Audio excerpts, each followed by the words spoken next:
Well, let me tell you something, brother. You know something? When I came here tonight, there was so much energy in this room. I felt maybe I was in Madison Square Garden getting ready to win another world title. Or maybe I thought the vibe was so intense, the energy was so crazy, it felt like maybe I was going to press that no-good, stinky giant over my head and slam him through the mat, brother. But what I found out was I was in a room full of real Americans, brother. And at the end of the day, with our leader up there, my hero, that gladiator, we're going to bring America back together. One real American at a time, brother.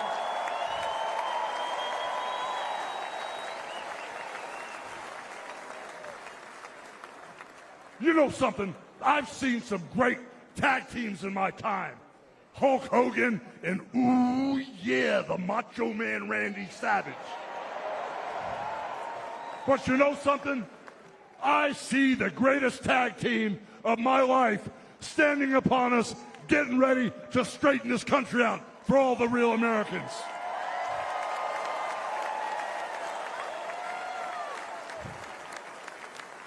You know, even though you guys are real Americans, you better get ready. Because when Donald J. Trump becomes the President of the United States, all the real Americans are going to be nicknamed Trumpites. Because all the Trumpites are going to be running wild for 4 years.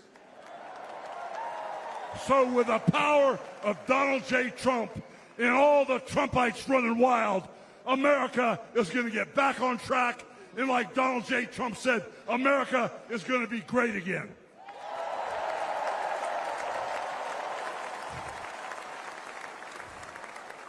You know, when I look out and I see all the real Americans, I think about how Donald Trump, his family was compromised. When I look out there and I see Donald Trump, I think about how his business was compromised.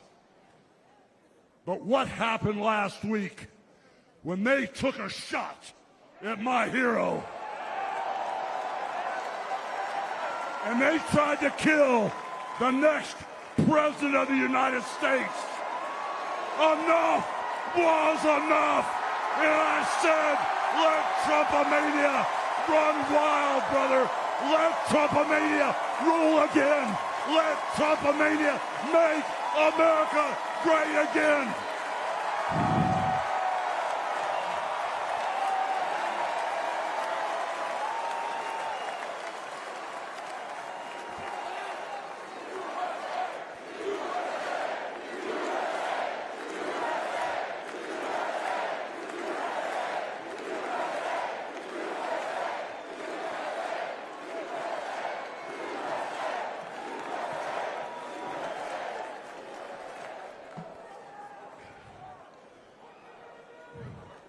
You know something, Trumpites?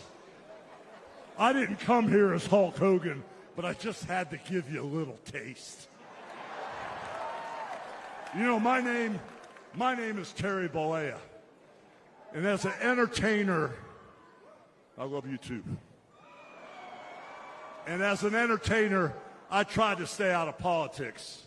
But after everything that's happened to our country over the past 4 years, and everything that happened last weekend, I can no longer stay silent.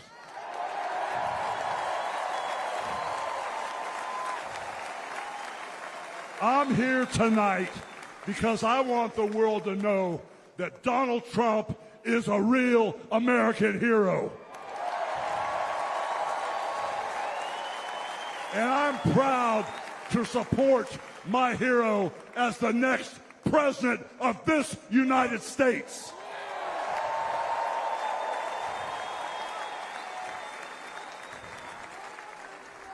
You know, guys, I've known Donald Trump for over 35 years. You know, hold on a second, hold on. I just had a flashback.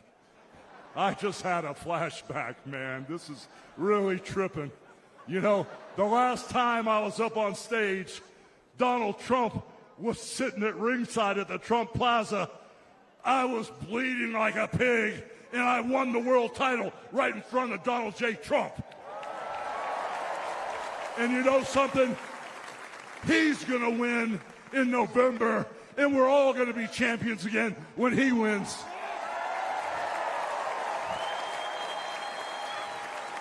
And like I said, I've known that man for over 35 years, and he's always been the biggest patriot, and he still is. He's always told you exactly what he thought, and he still does, brother. And no matter the odds, he always finds a way to win. And when he's back in our White House, America is going to start winning again.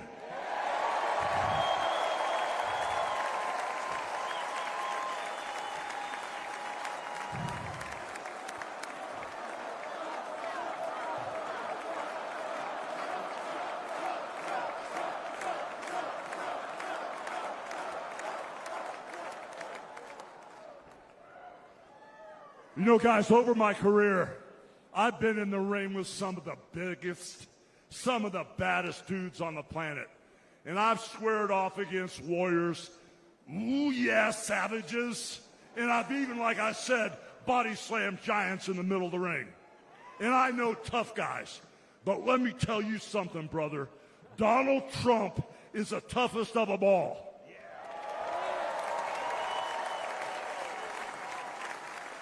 They've thrown everything at Donald Trump.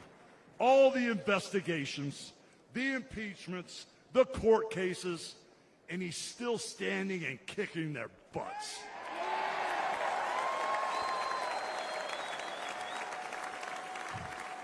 You know, we never had it better than the Trump years. Back then, we had a thriving economy. We had strong borders. We had safe streets. We had peace and respect around the world. But then we lost it all in a blink of an eye. Crime is out of control. The border is out of control. The price of food and gas and housing is out of control. And the only person who can clean this up is Donald Trump.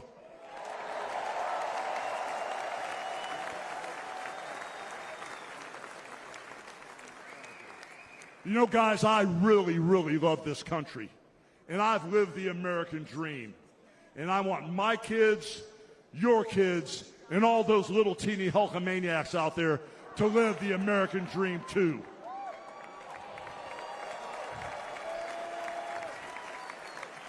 This November, guys, we can save the American dream for everyone. And Donald Trump is the president who will get the job done. So all you criminals, all you lowlifes, all you scumbags, all you drug dealers, and all you crooked politicians need to answer one question, brother.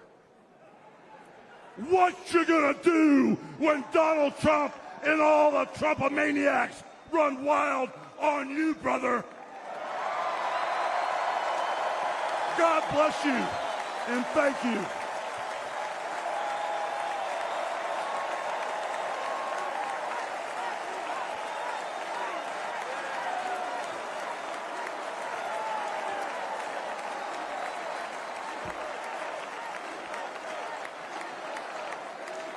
Ladies and gentlemen, please welcome the President and CEO of the Billy Graham Evangelistic Association and President of Samaritan's Purse, the Reverend Franklin Graham.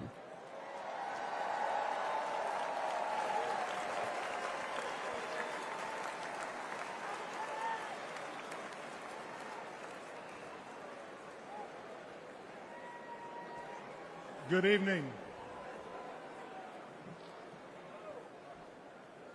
I've got the hardest job tonight. I have to follow Hulk Hogan.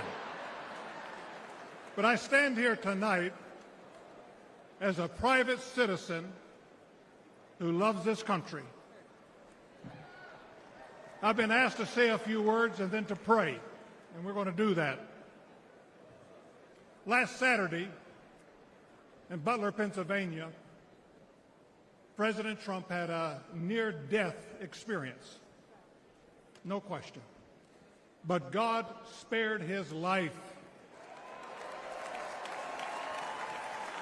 And when we go through those experiences, it changes us. It can cause us to examine our lives and to reevaluate our priorities, as you should. When President Trump rose from that platform, he rose with his fist raised in strength, showing America his unshakable resolve to fight for them in this nation.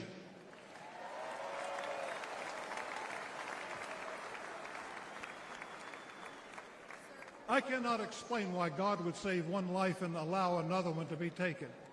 I don't have the answer for that.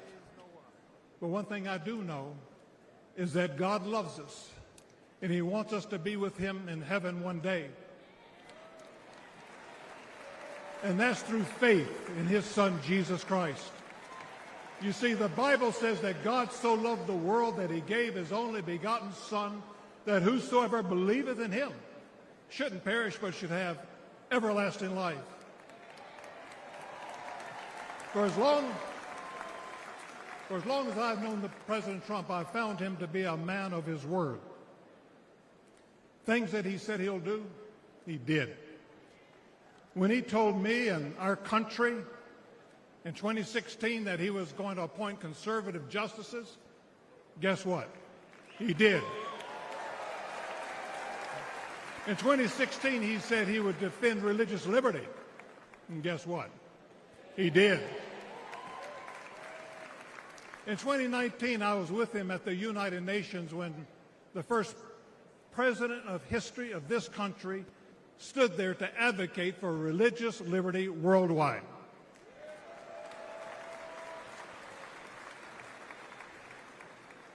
When American citizen and Pastor Andrew Brunson was being held in a Turkish jail on false accusations, President Trump demanded that he be released. And he applied economic pressure and sanctions until they did that. I'm grateful and thankful for what he did as a 45th president of the United States. And I know that as the 47th president, he will keep his word to the American people to make America great once again.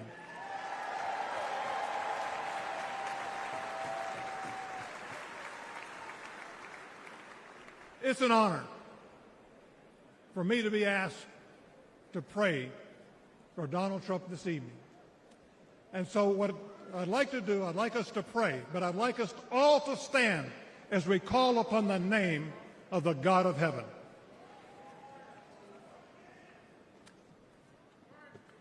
Our Heavenly Father, we come before you this evening with grateful hearts. Thank you for saving the life of President Donald J. Trump.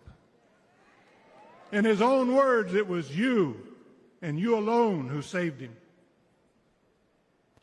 We pray for the others that were injured on Saturday, for the family who lost their loved one. Put your loving arms around them. Comfort them, and may they sense your presence. We stand before you tonight. We say thank you for the provisions you have given to the United States of America. You have blessed this country more than any country in the world. Sadly, as a nation, we have forgotten who is responsible for all the freedoms, the liberties, and the bounty that we enjoy. It has all come for you. Thank you. This evening, our nation is in trouble. We're divided politically, racially, economically, with millions of people seeking refuge and hope in our dry and thirsty land. You're the only one who can fix the complexity of the problems that we face today. We pray for President Trump that you would give him wisdom, strength, and a clear vision for the future of this nation and the task that is at hand. Continue to protect him from his enemies. I pray that you would surround him with men and women who will give him sound counsel and guidance. We pray for Melania, for Barron, and for all of President Trump's children and grandchildren. We pray for Senator J.D. Vance, his wife Usa, along with their young family. We're thankful for his strong stand for defending life. As your word instructs, we also pray for the leaders of our nation, whether they're Republican, Democrat, or Independent. We know that all authority comes from you. You are a great God, and we ask that if it be thy will that you will make America great once again. And we ask that you'll unite our hearts, bring us together, one nation under God, indivisible, with liberty and justice for all. And we pray this in the mighty name of my Lord and Savior, Jesus Christ, the King of Kings and the Lord of Lords. Amen.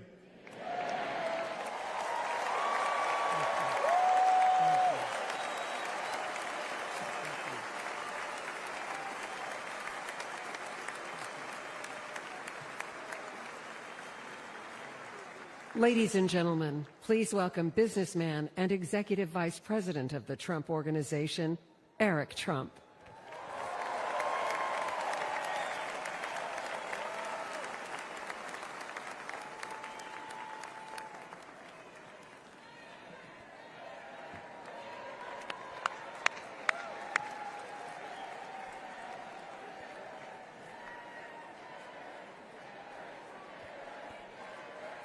Good evening, America.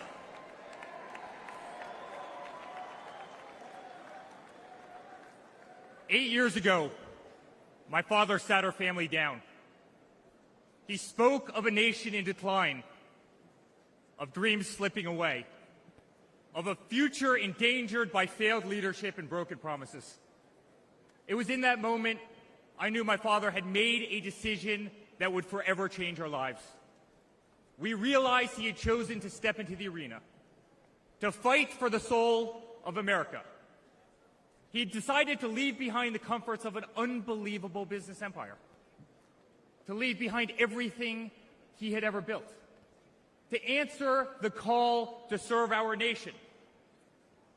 Unlike his predecessor, it was not a decision born out of necessity. Unlike the current president, it was not a decision that would enrich his family. Rather, it was a decision made out of love for this country and a deep concern for America's future.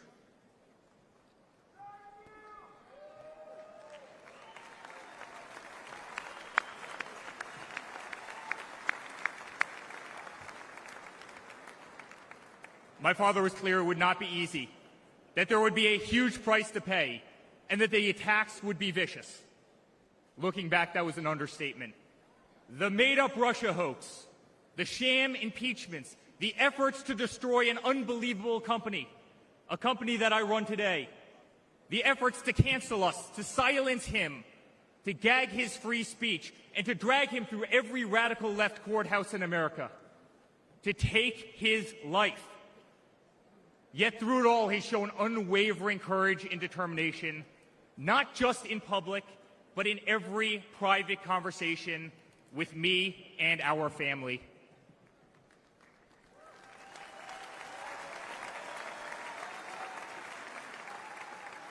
He stood tall, fueled not by personal ambition, but by a profound love for this country and a love for all of you, the American people. That man is my father. That man is the 45th president and soon to be 47th president of the United States. That man is Donald J. Trump.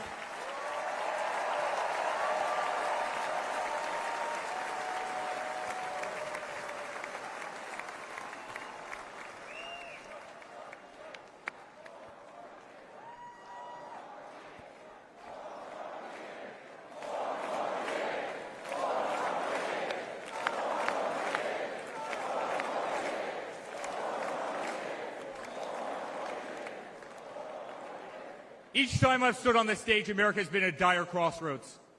In 2016, many people began to doubt the promise of America. Our economy was struggling. Jobs were scarce. Our standing on the world stage was weak at best. Veterans were forgotten. Our military was in shambles. Our educational system was broken, ranked 30th in the world. He could no longer tolerate an inept administration that handed $150 billion to Iran, a country that chants death to America, or witness the continued attacks on our Constitution and our religious liberty, or see the disrespect shown to our unbelievable law enforcement officers who are being disarmed, defunded, and persecuted each and every day. He could no longer stand to see words like Christmas stripped from public use or the Pledge of Allegiance removed from our schools. But my father saw potential where others saw despair. Donald Trump built the New York City skyline. He did so during a time when businesses were turning away from the city he loved. Crime was rampant. The streets were dirty. But he had the Midas touch, and he turned those streets and neighborhoods into gold. He faced every challenge with tremendous vision and grit. As he did during the 2016 election, he rolled up his sleeves. He remained unapologetic. He did not care to be politically correct.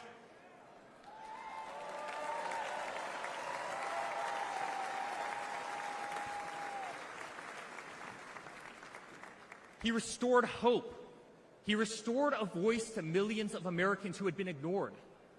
He restored the American dream. Under my father's leadership, the economy climbed to record heights. Jobs were created at an unthinkable pace. Unemployment reached historic lows across all demographics. Wage growth soared. He cut taxes for hardworking families and businesses. He slashed regulations.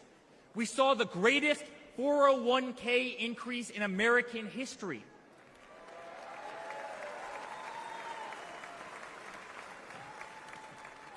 People bought their first homes in an environment that saw 2 to 3% interest rates. They started their families. My father made the United States energy independent with the lowest gas prices in decades.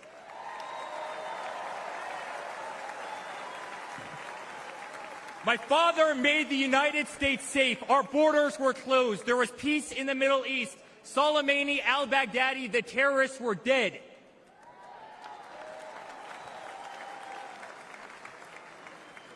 My father made the United States respected again, with the courage to walk into countries like North Korea, with the courage to impose tariffs on China, and with the courage to tear up trade deals that cost Americans their jobs.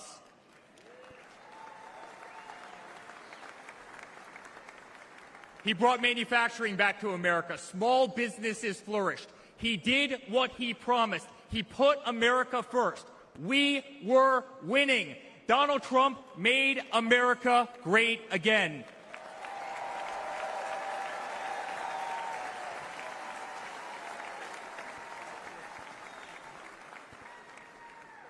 But he also created a movement that threatened the special interests and the political elites.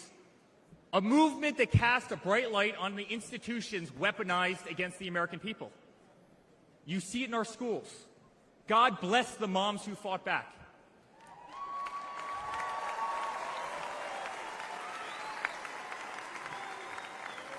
You see it in your workplace. You see it on every news station, in every newspaper. You see it in the military. The most iconic military installations on planet Earth are stripped of their identity and renamed. Fort Bragg, Benning, Fort Hood. You see it in Hollywood. You see it in our two-tier judicial system. They don't even hide it anymore. My father has been censored. The former president ripped off to Twitter, Instagram, and Facebook, while terrorist organizations remain intact. My father has been persecuted, targeted by far-left Democrats, funded by special interest groups, and hand-picked judges.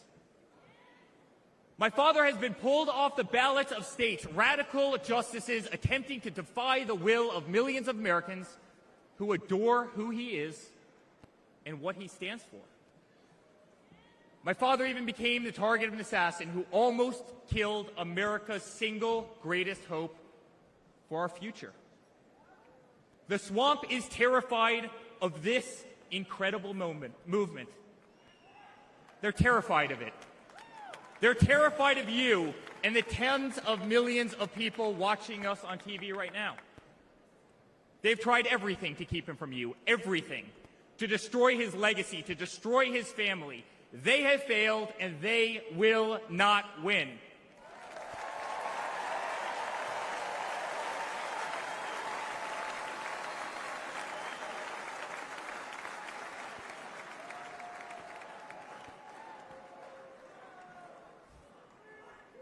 I love my Florida delegation right here.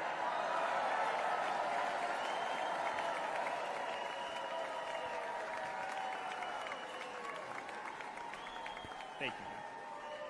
My father stands before you with the most votes of any Republican candidate in the history of our nation. He has defied the predictions of every political pundit. He fills stadiums across our country. He energizes Americans to the issues facing this nation and does so with unvarnished honesty. He is not a threat to democracy. He is a threat to those who despise our republic, many of whom are bought and sold, bribed and coerced, people who have never signed the front of a check and who have been dependent on the government their entire adult lives.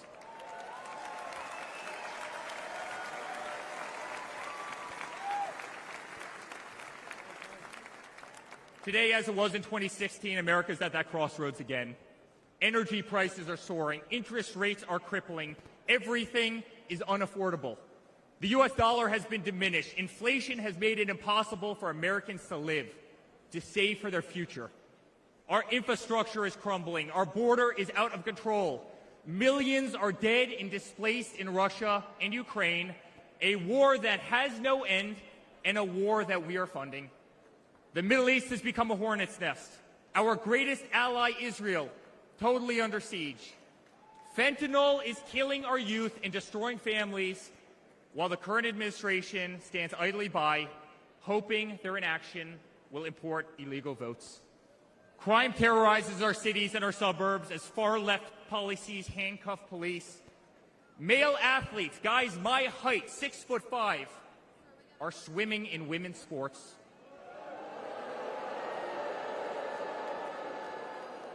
Destroying the dreams of young girls who have trained every minute of their lives. We no longer trust our elections. We no longer trust our judicial system. And we no longer believe that our government is working in our best interest.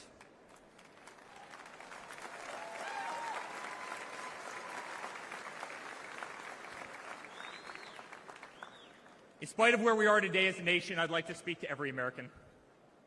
To the homeless veteran sleeping under a bridge as illegal immigrants are housed in the most expensive hotels in New York. I'm sorry. We know it's wrong, and we will fix it.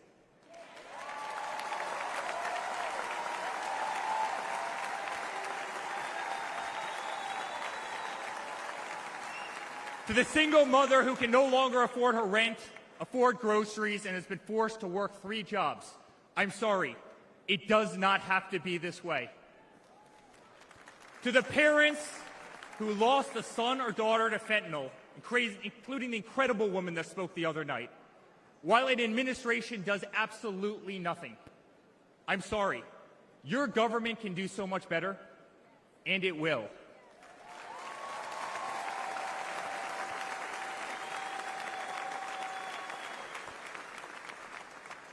To the children who are being brainwashed instead of learning the fundamentals in school, I'm sorry. There are teachers who care, and my father will empower them.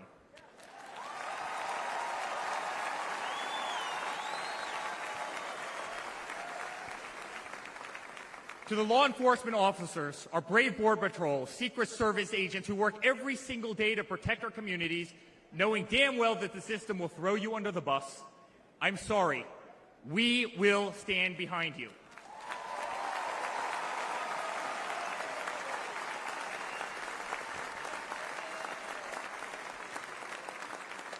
To commuters often petrified to take a bus, take a train, or walk the streets in cities across our nation, I'm sorry. That man right there will fix this.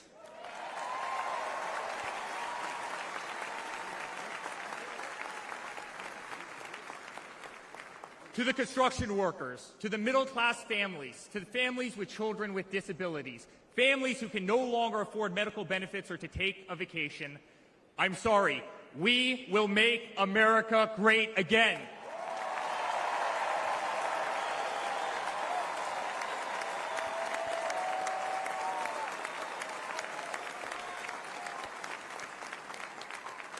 And to my father, who has been ruthlessly silenced, slandered, and attacked by a corrupt administration, I'm sorry. We know, and America knows, that they're not just after you, they're after all of us, and you just happen to be standing in their way.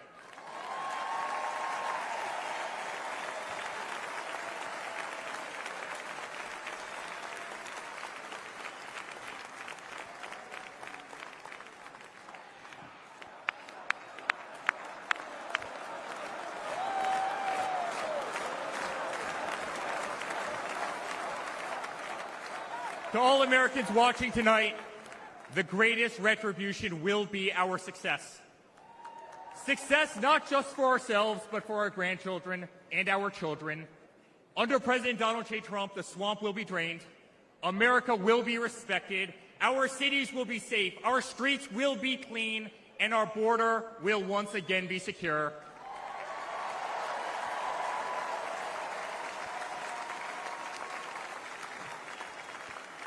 We will have peace. We will have prosperity. Your hard-earned tax dollars will enrich a better America, not be squandered in corrupt foreign nations. Education will be handed back to the states. We will no longer be 30th in the world. We will be first.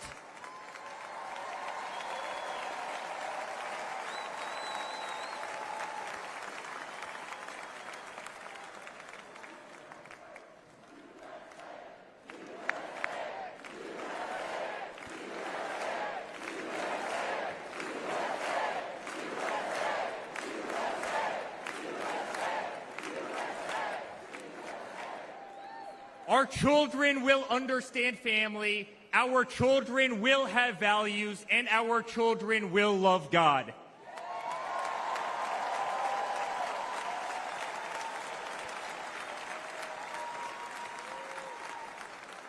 Our country will prioritize free speech, respect freedom of religion, and honor our Constitution.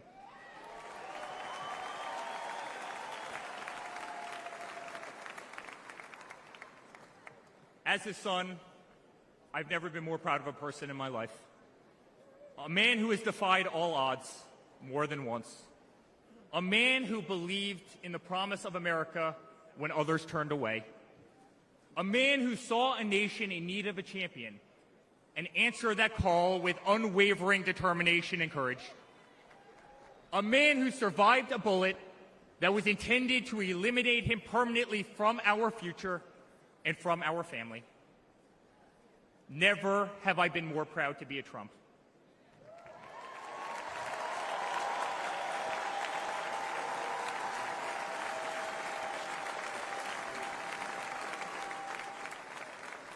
Never have I been more proud to stand by my father's side.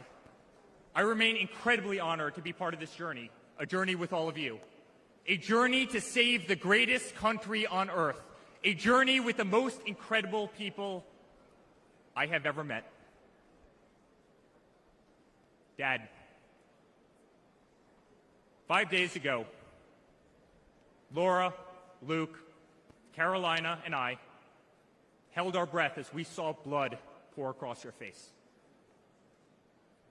By the grace of God, divine intervention, and your guardian angels above, you survived.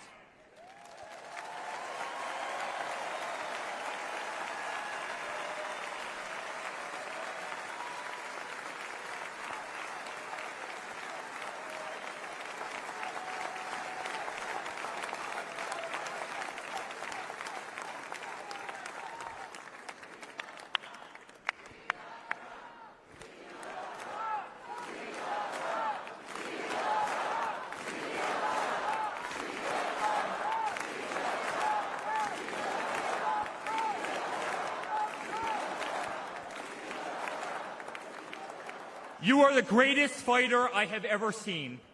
You are strong, you are full of life, and you are unapologetic. Your optimism is contagious.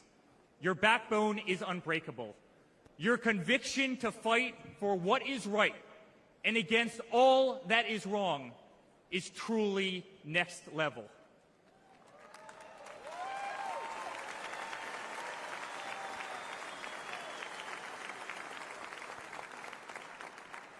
The whole world saw your strength as you stood up.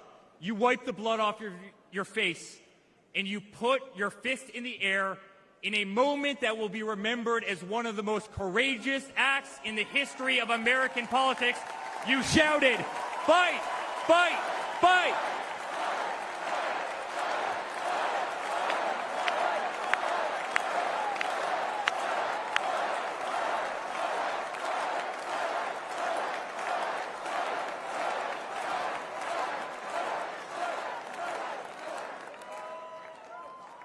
I'm honored to be your son.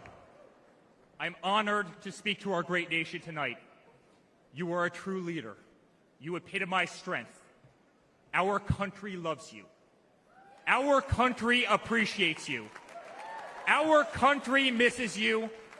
And on November 5th, our country will re-elect you as the 47th President of the United States of America. Good night, Milwaukee.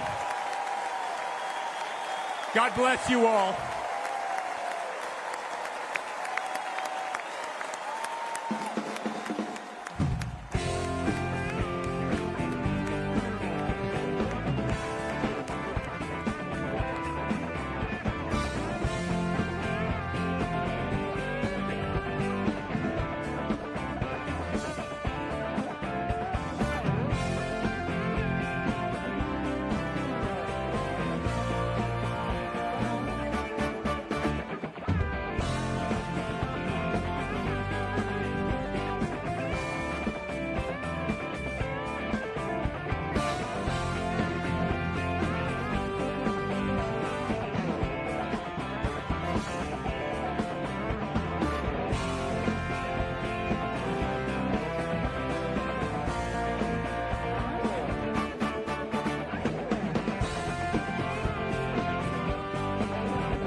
Ladies and gentlemen, the next First Lady of the United States, Mrs. Melania Trump.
This is a story as uniquely American as the ideals and freedoms we all cherish.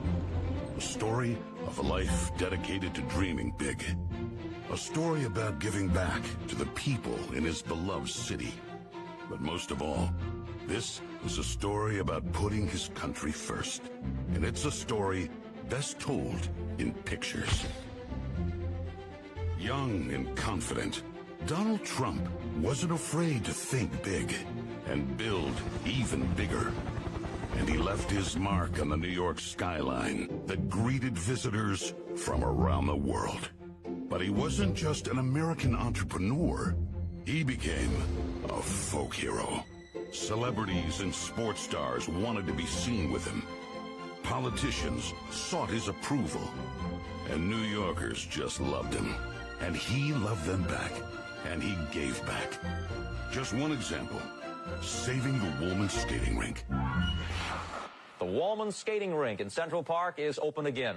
The city spent nearly 6 years and $12 million trying to fix it, and then to the rescue, developer Donald Trump.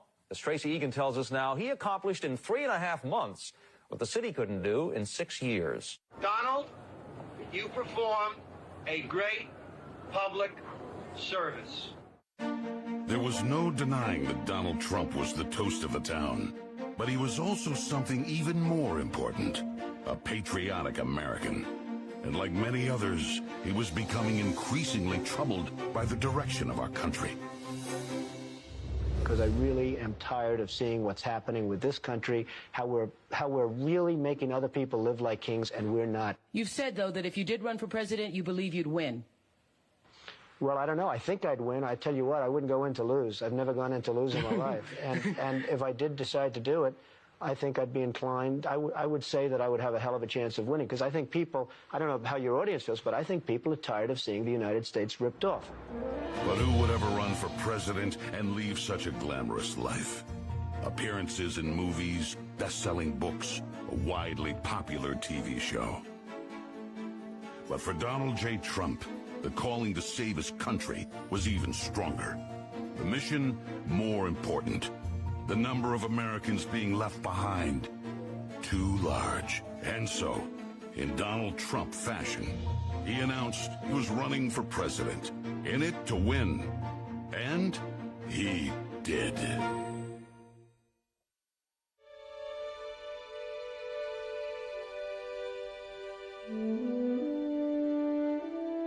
From his first day in office, the Washington politicians learned something about President Trump.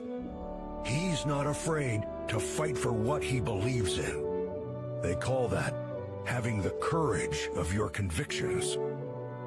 First up, the Trump tax cuts, largest in America's history, and it led to higher take-home pay for working families.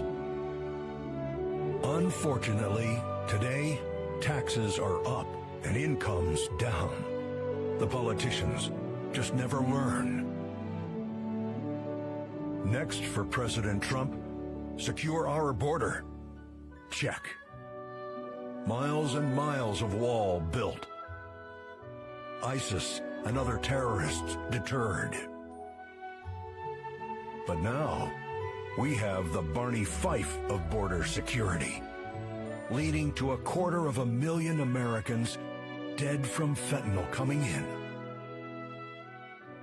Brutal migrant crime spreading across America. And ISIS, now here.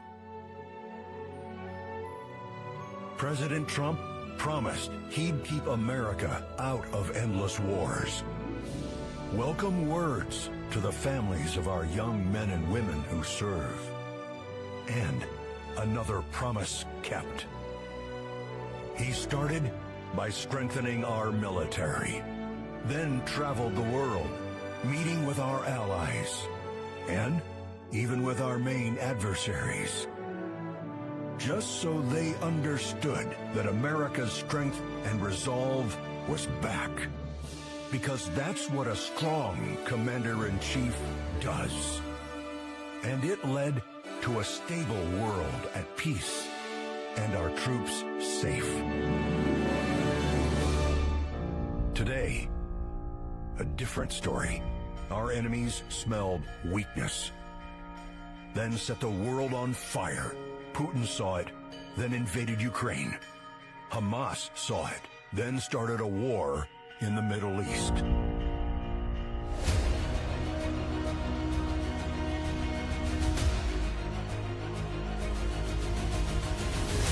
There's one more thing we've learned about President Trump.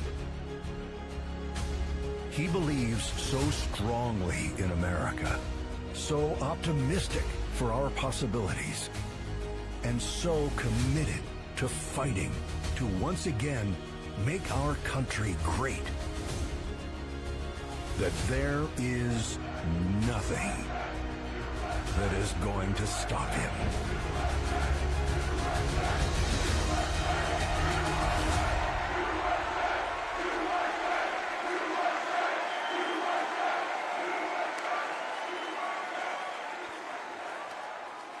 Ladies and gentlemen, please welcome Kid Rock.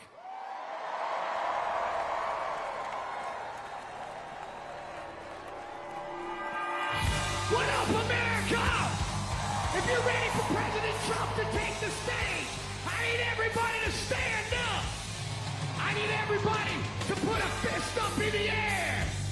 Everybody, get a fist up in the air. Now follow me. Say fight, fight. Say fight, fight. Say fight, fight. Say somebody scream.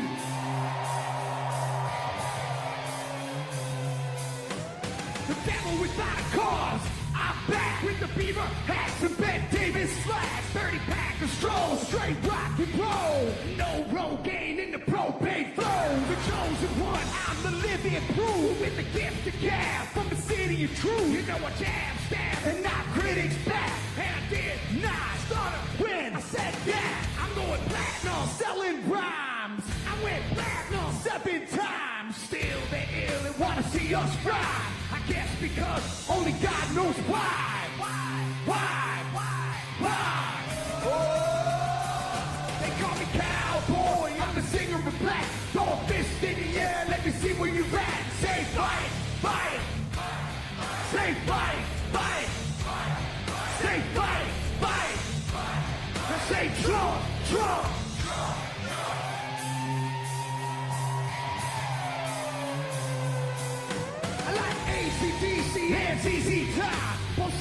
beasties and the kings of rock. Skinner, Seeger, lit corn to stones.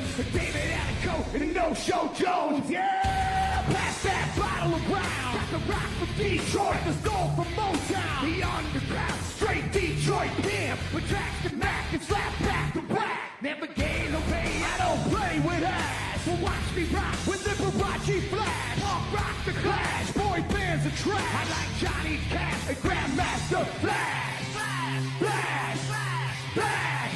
Oh, they call me cowboy. I'm a singer of the back. Throw a fist in the air. Let me see where you're at. Say fight, fight. Say fight, fight. Say fight, fight. I say Trump, Trump.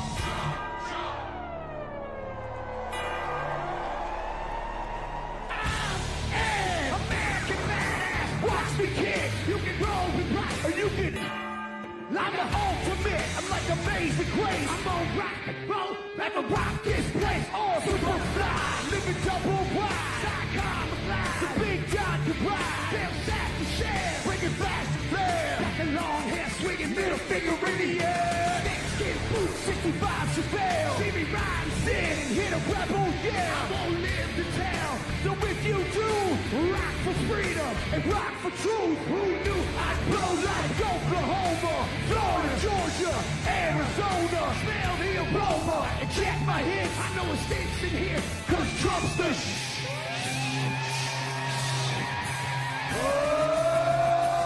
They call me cowboy, I'm a singer of black. Throw a fist in the air, let me see where you're at. Say Trump, Trump. Say Trump, Trump. Say Trump, Trump. Say Trump, Trump. I need to hear you louder than that. One more time. I'm a cowboy, badass and black. You sing Trump, Trump. From side to side, from front to back. Come on, Trump, Trump. I put Detroit City back on the map. We sing Trump, Trump. Kid Rock's in the house. This is where I'm at. Ladies and gentlemen, get ready for the most patriotic American badass on earth, President Donald J. Trump. But first, another American badass, my brother, Dana White. God bless America.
Good evening, ladies and gentlemen.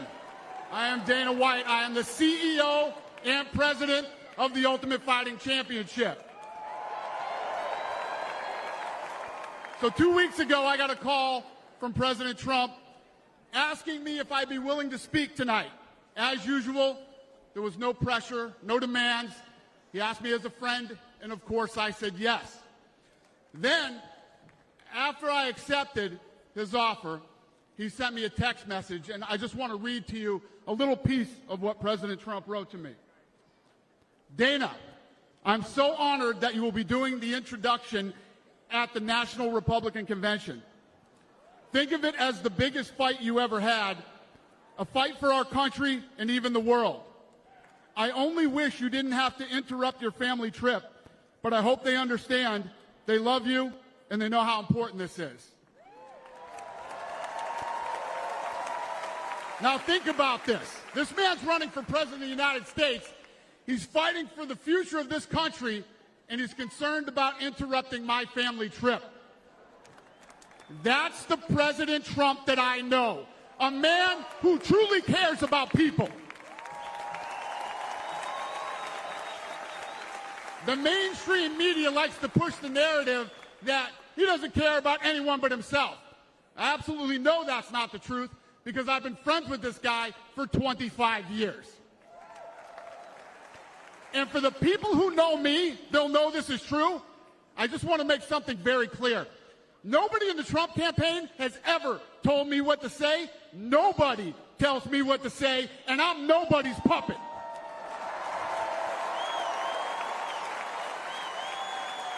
And I'm not telling you what to think. I'm telling you what I know. And I know President Trump. I know President Trump is a fighter. I've been saying this since 2015. Now look at what's happened over the last 10 years. We have all seen it with our own eyes. I'm in the tough guy business, and this man is the toughest, most resilient human being that I've ever met in my life. The higher the stakes, the harder he fights, and this guy never, ever gives up. So what's at stake here? The answer is in President Trump's text, and I quote, "A fight for our country." I know why he's running for president again.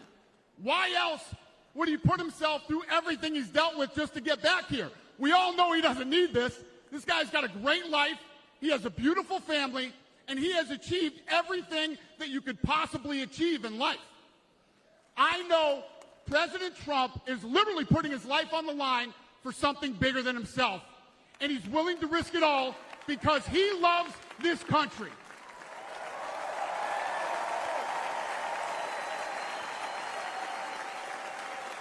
And I know he wants what's best for the American people, all American people. I know he's running for president to save our American dream. I'm living the American dream, and I know the American dream is very real. Whether you were born in this country or came here from someplace else, this is the last real land of opportunity. President Reagan once said, "Government's first duty is to protect the people, not run their lives." And if you're buried in government red tape, how will you ever start your own business? If you're struggling to pay your bills, how can you ever afford to start a family? And if you don't feel safe in your own town, why would you ever buy a house? I know that President Trump is fighting to save the American dream, and that's what's at stake in this election. We are choosing who we want to lead us in this fight. I know President Trump is a proven leader, a fearless leader, and this country was in a much better place when he was in the Oval Office. In my mind, the choice is clear.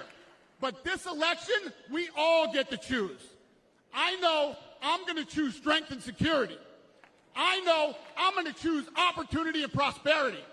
I know I'm going to choose real American leadership and a real American badass.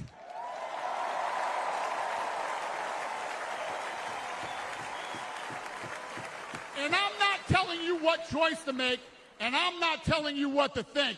I'm telling you what I know. I know America needs a strong leader, and the world needs a strong America. I know Donald J. Trump is the best choice for President of the United States. My fellow Americans, it is my honor to introduce the 45th and soon-to-be 47th President of the United States, Donald J. Trump.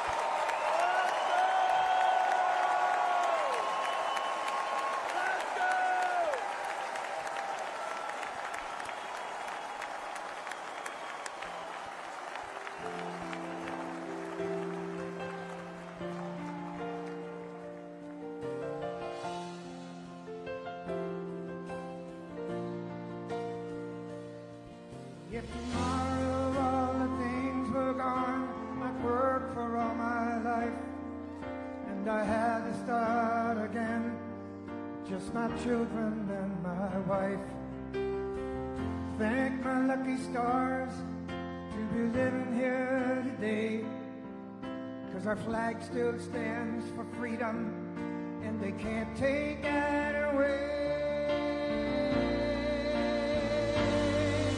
And I'm proud to be an American, where at least I know I'm free. And I won't forget the men who died, who gave that right to me.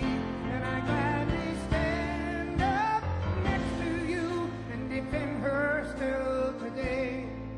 'Cause there ain't no doubt I love this land. Sing it. God bless the USA.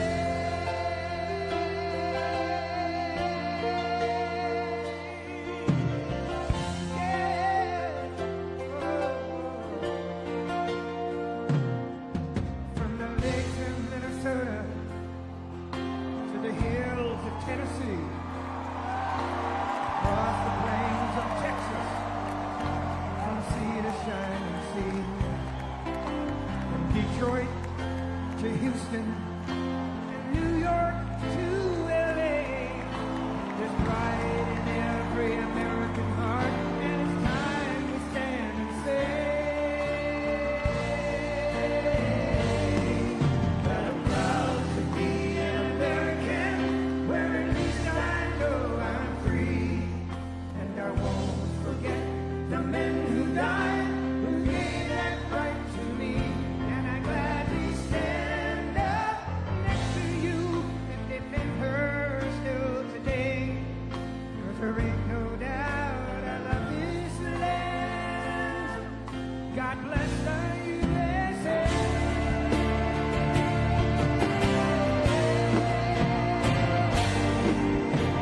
And I'm proud to be an American, where at least I know I'm free. And I won't forget the men who died, who gave that right to me. And I gladly stand up next to you and defend her still today. 'Cause there ain't no doubt I love this land. God bless the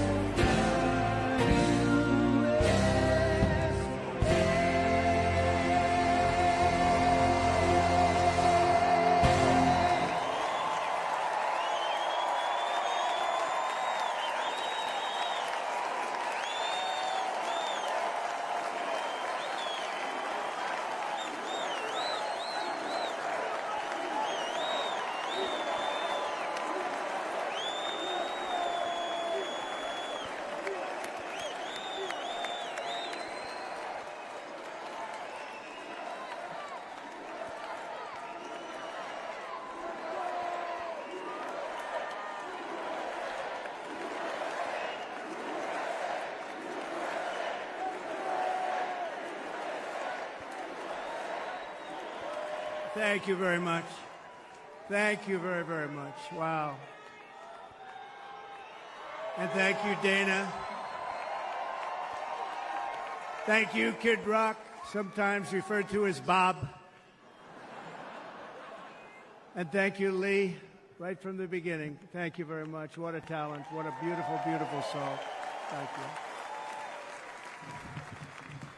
Friends, delegates, and fellow citizens, I stand before you this evening with a message of confidence, strength, and hope.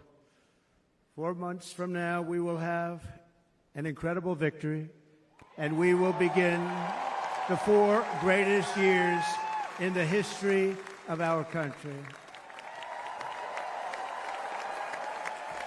Together, we will launch a new era of safety, prosperity, and freedom for citizens of every race, religion, color, and creed.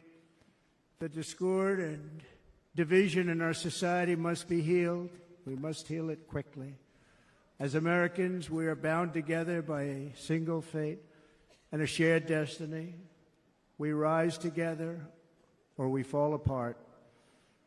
I am running to be president for all of America, not half of America, because there is no victory in winning for half of America.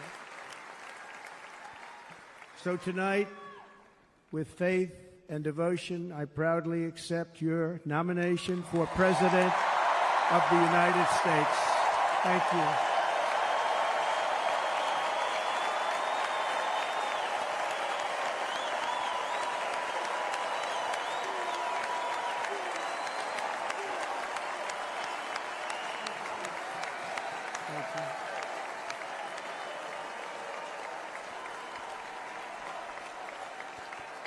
Thank you very much.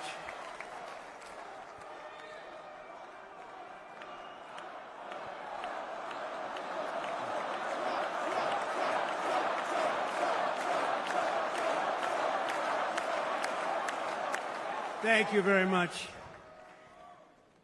And we will do it right. We're going to do it right. Let me begin this evening by expressing my gratitude to the American people for your outpouring of love and support following the assassination attempt at my rally on Saturday.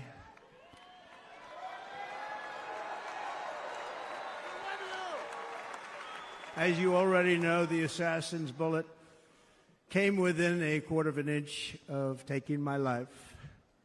So many people have asked me, what happened? Tell us what happened, please. And therefore, I will tell you exactly what happened, and you'll never hear it from me a second time because it's actually too painful to tell. It was a warm, beautiful day in the early evening in Butler Township in the great Commonwealth of Pennsylvania. Music was loudly playing, and the campaign was doing really well. I went to the stage, and the crowd was cheering wildly. Everybody was happy. I began speaking very strongly, powerfully, and happily because I was discussing the great job my administration did on immigration at the southern border. We were very proud of it.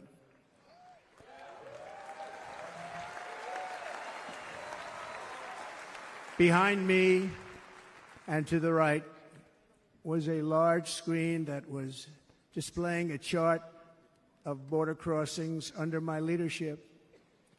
The numbers were absolutely amazing. In order to see the chart, I started to, like this, turn to my right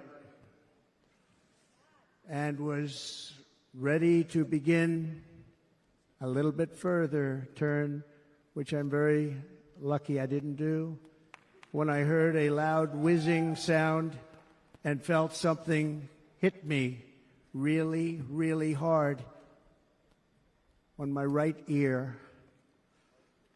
I said to myself, wow, what was that? It can only be a bullet. And moved my right hand to my ear, brought it down. My hand was covered with blood, just absolutely blood all over the place. I immediately knew it was very serious, that we were under attack, and in one movement proceeded to drop to the ground.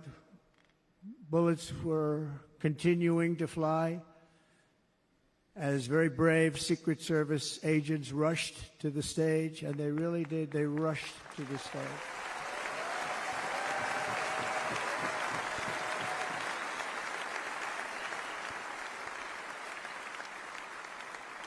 These are great people at great risk, I will tell you, and pounced on top of me so that I would be protected. There was blood pouring everywhere, and yet, in a certain way, I felt very safe because I had God on my side. I felt that.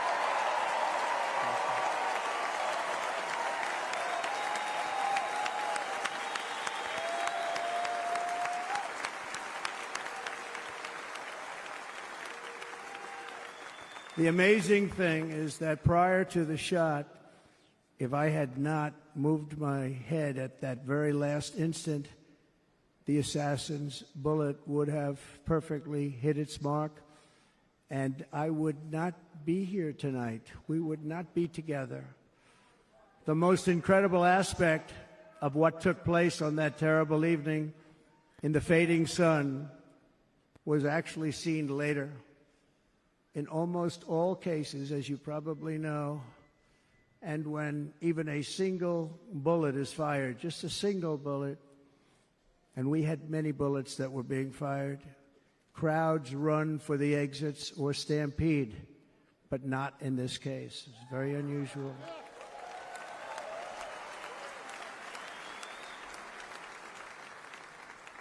This massive crowd of tens of thousands of people stood by and didn't move an inch. In fact, many of them bravely but automatically stood up looking for where the sniper would be. They knew immediately it was a sniper. And then began pointing at him. You can see that if you look at the group behind me. That was just a small group compared to what was in front. Nobody ran, and by not stampeding, many lives were saved. But that isn't the reason that they didn't move. The reason is that they knew I was in very serious trouble. They saw it. They saw me go down. They saw the blood and thought, actually most did, that I was dead. They knew it was a shot to the head. They saw the blood. And there's an interesting statistic. The ears are the bloodiest part. If something happens with the ears, they bleed more than any other part of the body. For whatever reason, the doctors told me that. I said, why is there so much blood? He said, it's the ears. They bleed more. So we learned something, but they just, this beautiful crowd, they didn't want to leave me. They knew I was in trouble. They didn't want to leave me. And you can see that love written all over their faces. Incredible people. They're incredible people. Bullets were flying over us, yet I felt serene. But now the Secret Service agents were putting themselves in peril. They were in very dangerous territory. Bullets were flying right over them, missing them by a very small amount of inches. And then it all stopped. Our Secret Service sniper, from a much greater distance and with only one bullet used, took the assassin's life, took him out.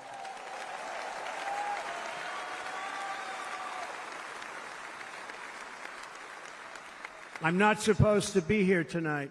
Not supposed to be here. No.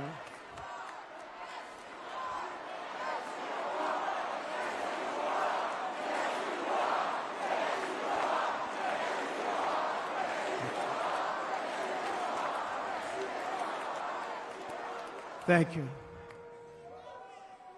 But I'm not. And I'll tell you, I stand before you in this arena only by the grace of Almighty God.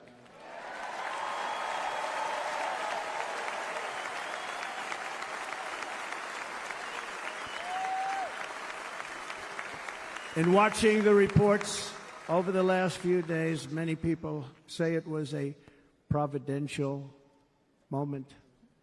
Probably was. When I rose, surrounded by Secret Service, the crowd was confused because they thought I was dead, and there was great, great sorrow. I could see that on their faces as I looked out. They didn't know I was looking out. They thought it was over. But I could see it, and I wanted to do something to let them know I was okay. I raised my right arm, looked at the thousands and thousands of people that were breathlessly waiting, and started shouting, "Fight, fight, fight."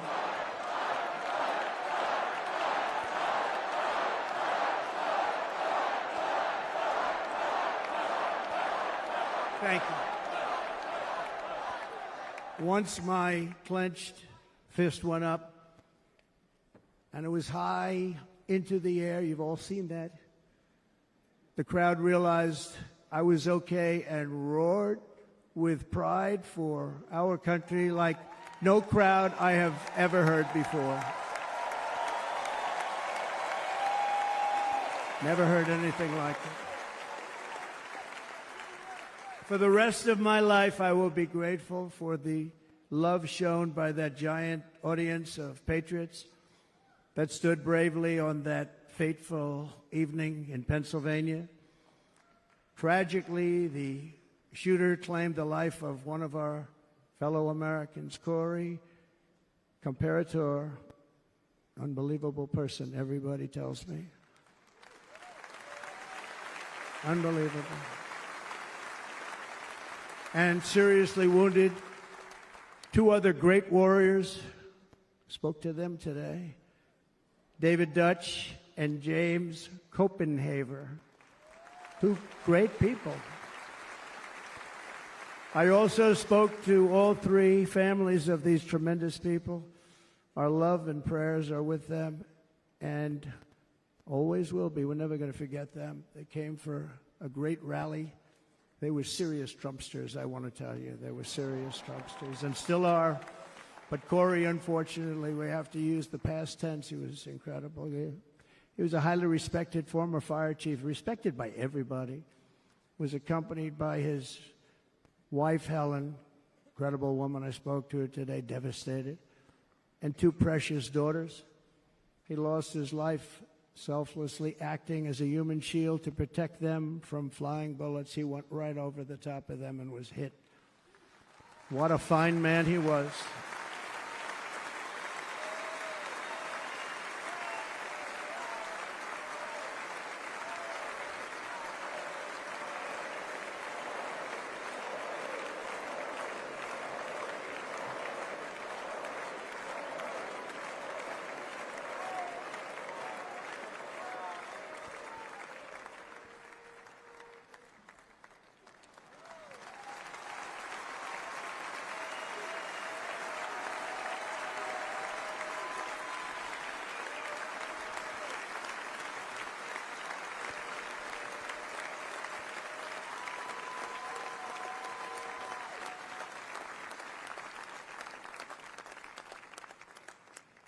I want to thank the fire department and the family for sending his helmet, his outfit, and it was just something, and they're going to do something very special when they get it. But we did something which cannot match what happened, not even close. But I am very proud to say that over the past few days, we've raised $6.3 million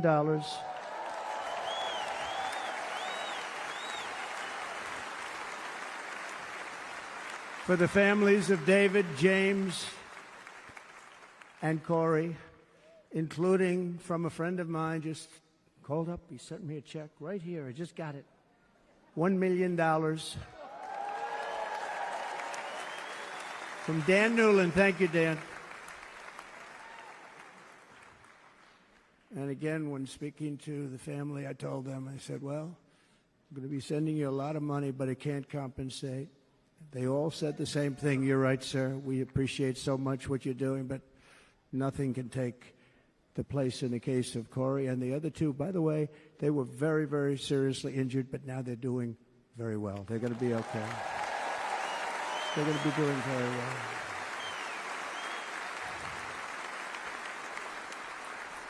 They're warriors.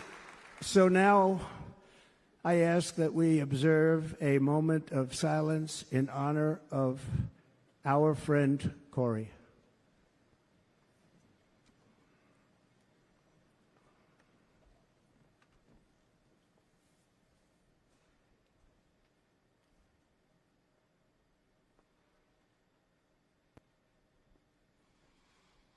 There is no greater love than to lay down one's life for others. This is the spirit that forged America in her darkest hours, and this is the love that will lead America back to the summit of human achievement and greatness. This is what we need. Despite such a heinous attack, we unite this evening more determined than ever. I am more determined than ever, and so are you. So is everybody in this room.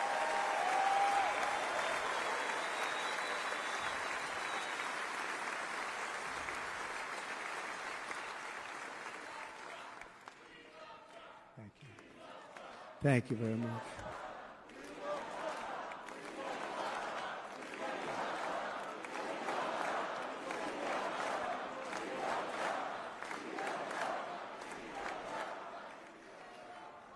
Our resolve is unbroken and our purpose is unchanged to deliver a government that serves the American people better than ever before.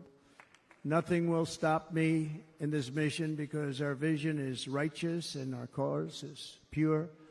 No matter what obstacle comes our way, we will not break, we will not bend, we will not back down, and I will never stop fighting for you, your family, and our magnificent country.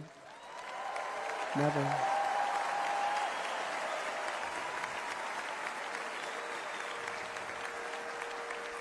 And everything I have to give with all of the energy and fight in my heart and soul, I pledge to our nation tonight. Thank you very much. I pledge that to our nation. We're going to turn our nation around, and we're going to do it very quickly. Thank you.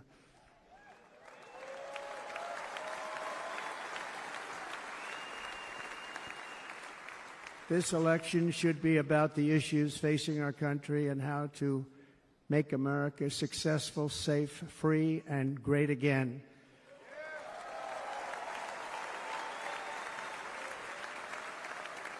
In an age when our politics too often divide us, now is the time to remember that we are all fellow citizens. We are one nation under God, indivisible, with liberty and justice for all.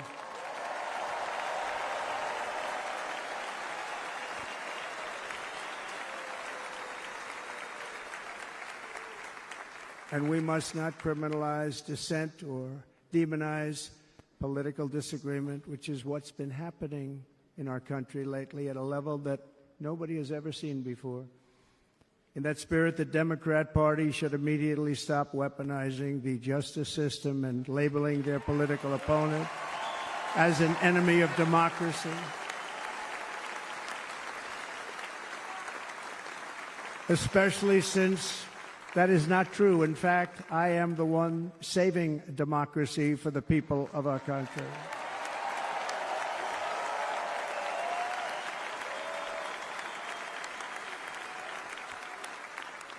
And very big news, as you probably just read, on Monday a major ruling was handed down from a highly respected federal judge in Florida, Eileen Cannon, finding that the prosecutor and the fake documents case against me were totally unconstitutional, and the entire case was thrown out of court. With all of that publicity, thrown out of court. If Democrats want to unify our country, they should drop these partisan witch hunts, which I have been going through for approximately 8 years. And they should do that without delay and allow an election to proceed that is worthy of our people. We're going to win it anyway, but worthy of our people. On this journey, I am deeply honored to be joined by my amazing wife, Melania.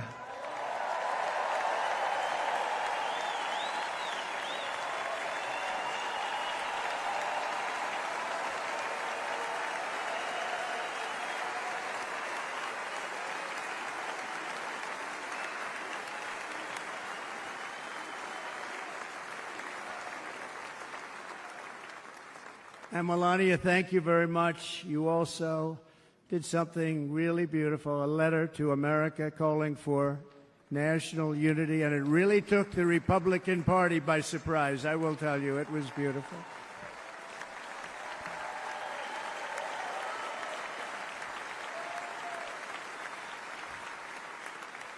In fact, some very serious people said that we should take that letter and put it as part of the Republican platform. That would be an honor, wouldn't it? Right, Mr. Congressman?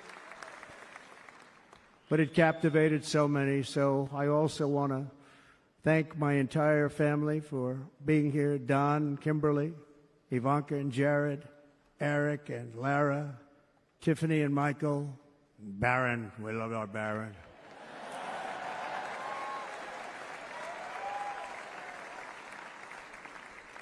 And, of course, my 10 wonderful grandchildren. You saw a few of them up there on my lap before.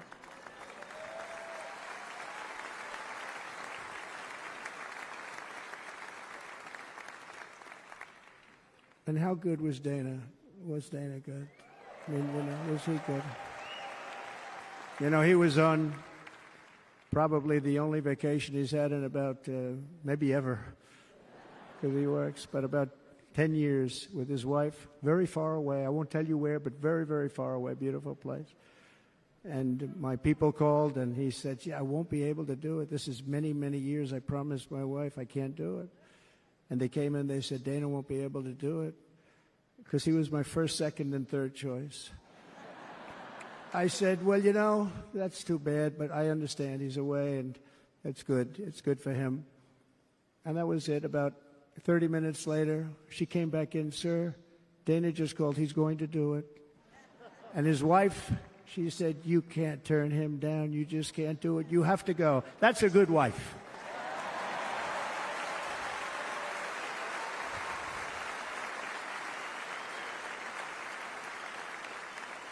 So he got on a plane. He got here a little while ago. Now he's going to get on the plane in a little while, and he's going to go back home to his wife. But they're great, and I just want to thank her and him and their whole family, because that's not easy. And Kid Rock, same thing. Called, he said, I want to be a part of it. I want to be a part, because, Kid does his great song, Big, Big Monster song. I had no idea. He became a friend of mine over the last 10 years. And he's amazing. Everyone loves him. I didn't even know how big he was. He has rallies, 35,000, 40,000 people he gets every time he goes out. I think he's making so much money he doesn't know what the hell to do with it. You want to know? And then we have my other friend, and I've known him so long, and we took that song, and it was a big success, but we made that. I saw a chart of great songs to America. That was #1 on the chart recently, #1. So that's Lee Greenwood, a very special, beautiful person. He's a beautiful man. But they all wanted to be here. They called. And how about the Hulkster? How good was he? Is he up? Where is he? Boy, oh boy.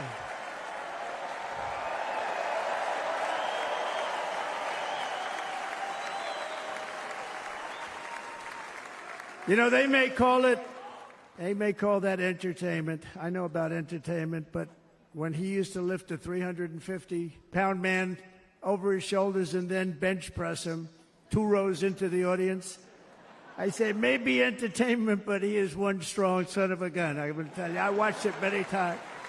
There aren't a lot of entertainers that can do that, right? You were fantastic. Thank you very much. Followed by Eric. What was that all about? Boy, that was good. I didn't want to really come up here. But he was so great, and he's such a good young man. He went through a lot of trouble, and Don last night was incredible. They went through so much trouble. They got subpoenaed more than any people probably in the history of the United States. Every week they get another subpoena from the Democrats, crazy Nancy Pelosi, the whole thing, just boom, boom, boom. They've got to stop that because they're destroying our country. We have to work on making America great again, not on beating people. And we won. We beat them in all. We beat them on the impeachments. We beat them on indictments. We beat them. But the time that you have to spend, if they would devote that genius to helping our country, we'd have a much stronger and better country.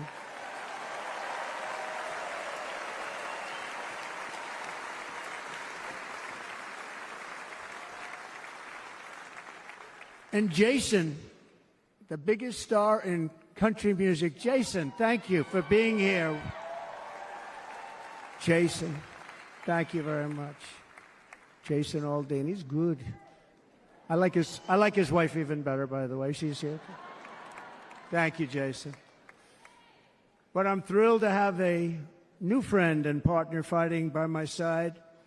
The next Vice President of the United States, the current Senator from Ohio, J.D. Vance, and his incredible wife, Usha.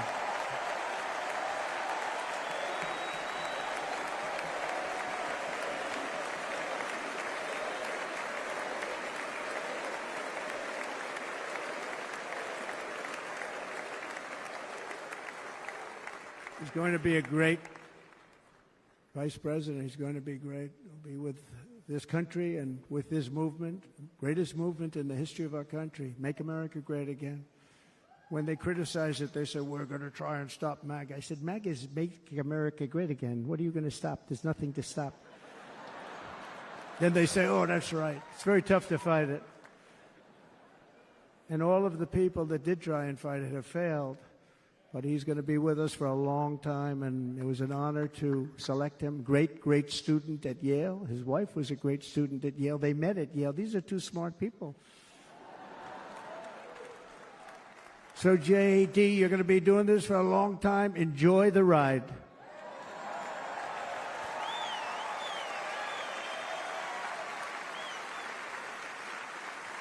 And a very special thank you to the extraordinary people of Milwaukee and the great state of... Oh, there they are. There they are. You are so easy to spot. And Green Bay's going to have a good team this year, right? They're going to have a good team. They're going to have a good team. Most of the audience doesn't like it, but it's true. You're going to have a very good team this year. And by the way, Wisconsin, we are spending over $250 million here creating jobs and other economic development all over the place. So I hope you will remember this in November and give us your vote. I am trying to buy your vote. I'll be honest about that.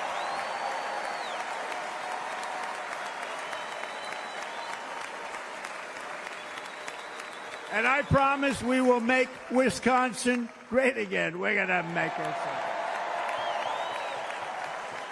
Thank you, Mr. Governor. Thank you very much. Thank you. I'm here tonight to lay out a vision for the whole nation.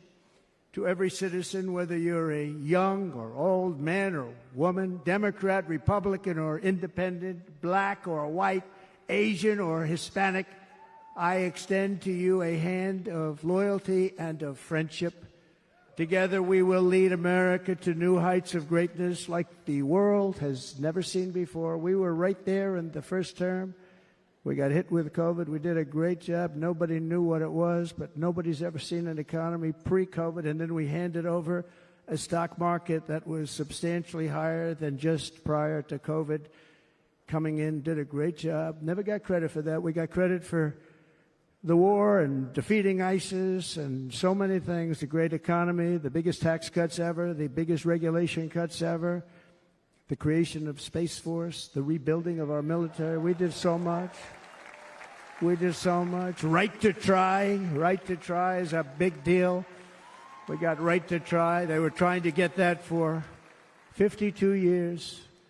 Somebody's terminally ill, and hopefully there's nobody in this audience, but it does happen a lot. They're terminally ill and they can't use our new space-age drugs and other things that we are way ahead. We have the greatest doctors in the world, the greatest laboratories in the world, and you can't do it. They've been trying to get that approved for 52 years. Wasn't that easy? The insurance companies didn't want to do it. They didn't want the risk. The labs didn't want to do it because if it didn't work, people are pretty far down the line toward death. They didn't want to do it. The doctors didn't want to have it on their record, so I got everybody into an office. 52 years they tried. Sounds simple, but it's not. And I got them to agree that somebody that needs it will, instead of going to Asia or Europe or someplace, or if you have no money, going home and dying, just die. We got them to sign an agreement, agree to it, where they're not going to sue anybody. They're going to get all of this stuff. They're going to get it really fast. And what's happened is we're saving thousands and thousands of lives. It's incredible. Right to try. It's a great feeling. Under our leadership, the United States will be respected again. No nation will question our power. No enemy will doubt our might. Our borders will be totally secure. Our economy will soar. We will return law and order to our streets, patriotism to our schools, and importantly, we will restore peace, stability, and harmony all throughout the world. But to achieve this future, we must first rescue our nation from failed and even incompetent leadership. We have totally incompetent leadership. This will be the most important election in the history of our country. Under the current administration, we are indeed a nation in decline. We have an inflation crisis that is making life unaffordable, ravaging the incomes of working and low-income families, and crushing, just simply crushing our people like never before. They've never seen anything like it. We also have an illegal immigration crisis, and it's taking place right now as we sit here in this beautiful arena. It's a massive invasion at our southern border that has spread misery, crime, poverty, disease, and destruction to communities all across our land. Nobody's ever seen anything like it. Then there's an international crisis, the likes of which the world has seldom been part of. Nobody can believe what's happening. War is now raging in Europe and the Middle East. A growing specter of conflict hangs over Taiwan, Korea, the Philippines, and all of Asia. And our planet is teetering on the edge of World War III. And this will be a war like no other war because of weaponry. The weapons are no longer army tanks going back and forth shooting at each other. These weapons are obliteration. It's time for a change. This administration can't come close to solving the problems. We're dealing with very tough, very fierce people. They're fierce people. And we don't have fierce people. We have people that are a lot less than fierce, except when it comes to cheating on elections and a couple of other things. Then they're fierce.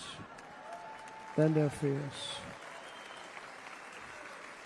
So tonight, I make this pledge to the great people of America. I will end the devastating inflation crisis immediately, bring down interest rates, and lower the cost of energy. We will drill, baby, drill.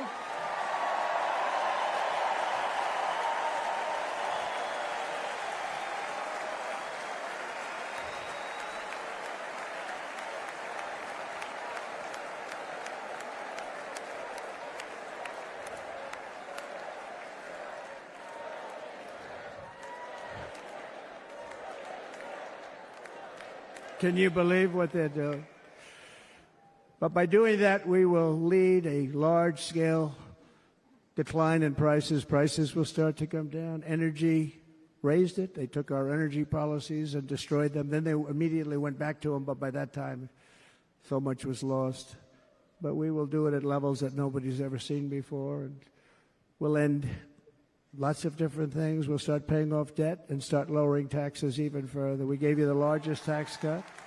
We'll do it more.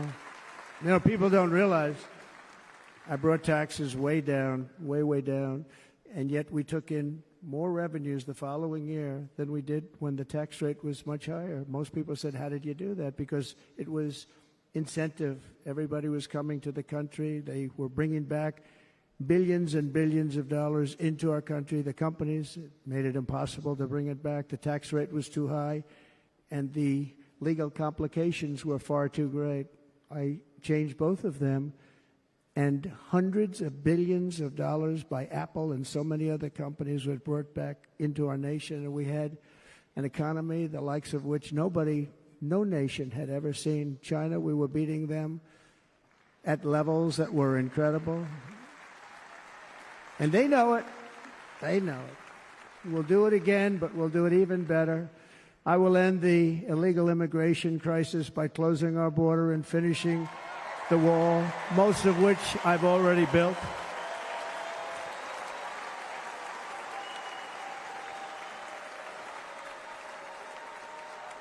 On the wall, we were dealing with a very difficult Congress. And I said, oh, that's okay. We won't go to Congress. I call it an invasion. We gave our military almost $800 billion. I said, I'm going to take a little of that money because this is an invasion. And we built, most of the wall is already built. And we built it through using the funds because what's better than that? We have to stop the invasion into our country that's killing hundreds of thousands of people a year. We're not going to let that happen.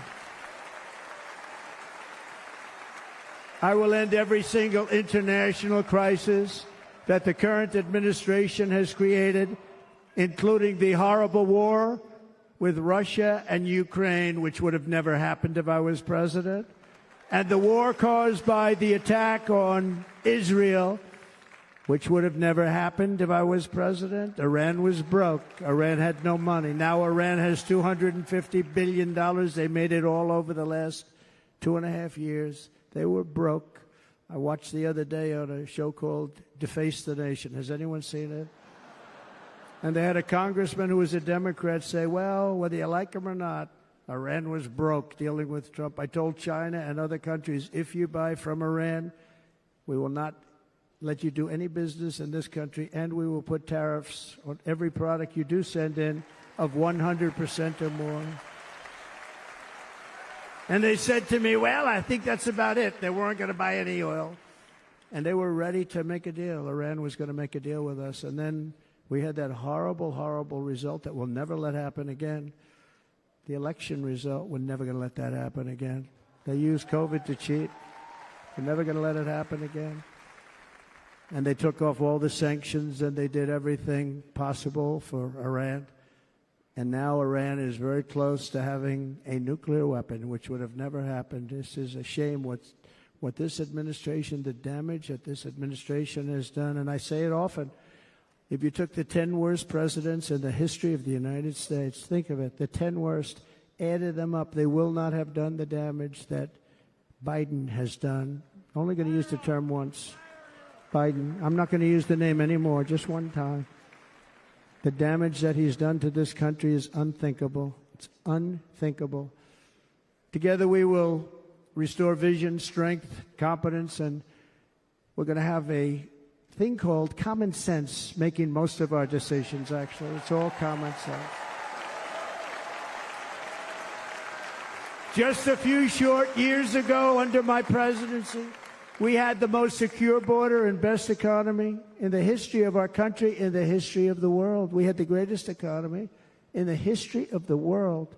We had never done anything like it. We were beating every country, including China, by leaps and bounds. Nobody had seen anything like it. We had no inflation. Soaring incomes were going.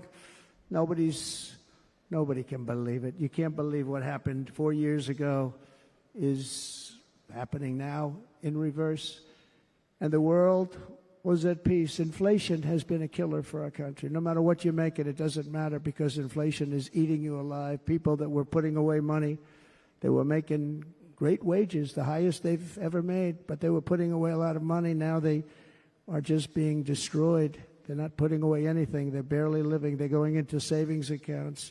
They're taking out their money to live because of inflation. Inflation, remember, it's called a country buster. You can go back to Germany from 100 years ago. You can go back to any country that suffered great inflation. We've suffered the worst inflation we've ever had. But go back and see what's happened to those countries. We've had the worst inflation we've ever had under this person.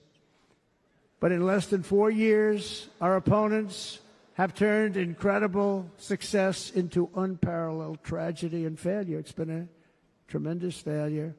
Today, our cities are flooded with illegal aliens. Americans are being squeezed out of the labor force and their jobs are taken. And by the way, you know who's taking the jobs that are created? 107% of those jobs are taken by illegal aliens.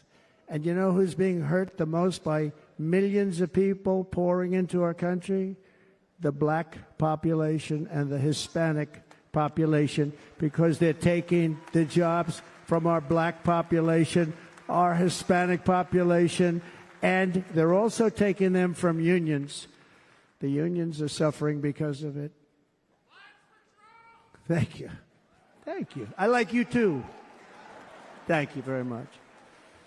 Inflation has wiped out the life savings of our citizens and forced the middle class into a state of depression and despair. That's what it is. It's despair and depression. We cannot and will not let this continue. Less than 4 years ago, we were a great nation, and we will soon be a great nation again. We're going to be a great nation again.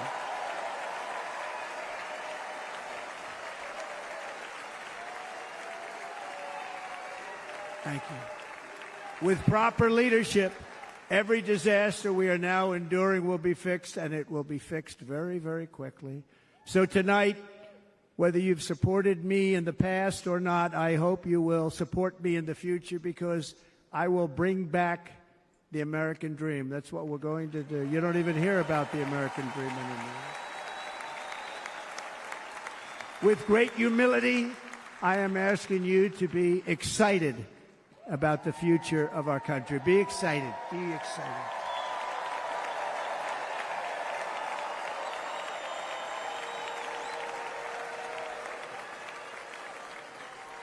And by the way, the news reports, look at all of those big networks. Look at them. They're all here.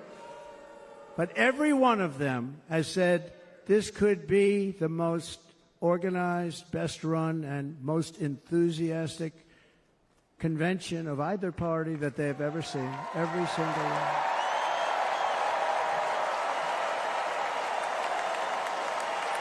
And it's true. It's true. And there's love in the room. There's great love in the room.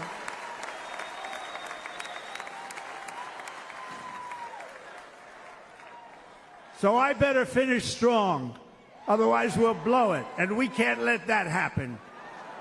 Now, this was great. All of the great people that spoke, and everybody hit a home run. I mean, there's not one that I can think of where I said, oh, gee, that wasn't great. Every single person. I refuse to be the only one. Don't do that to me. They're already getting ready. See, I gave them an idea. Now, this was a great convention. This was, I think we're actually going to go home and miss it. You know, usually with a first of all, look at these crowds. You'd never have this at a convention. Look at these crowds.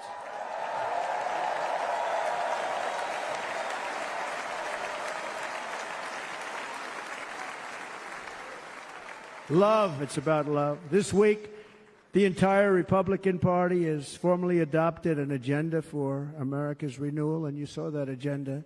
And it's very short compared to the long, boring, meaningless agendas of the past, including the Democrats. They write these things that are hundreds of pages long, and they never read them after they're done.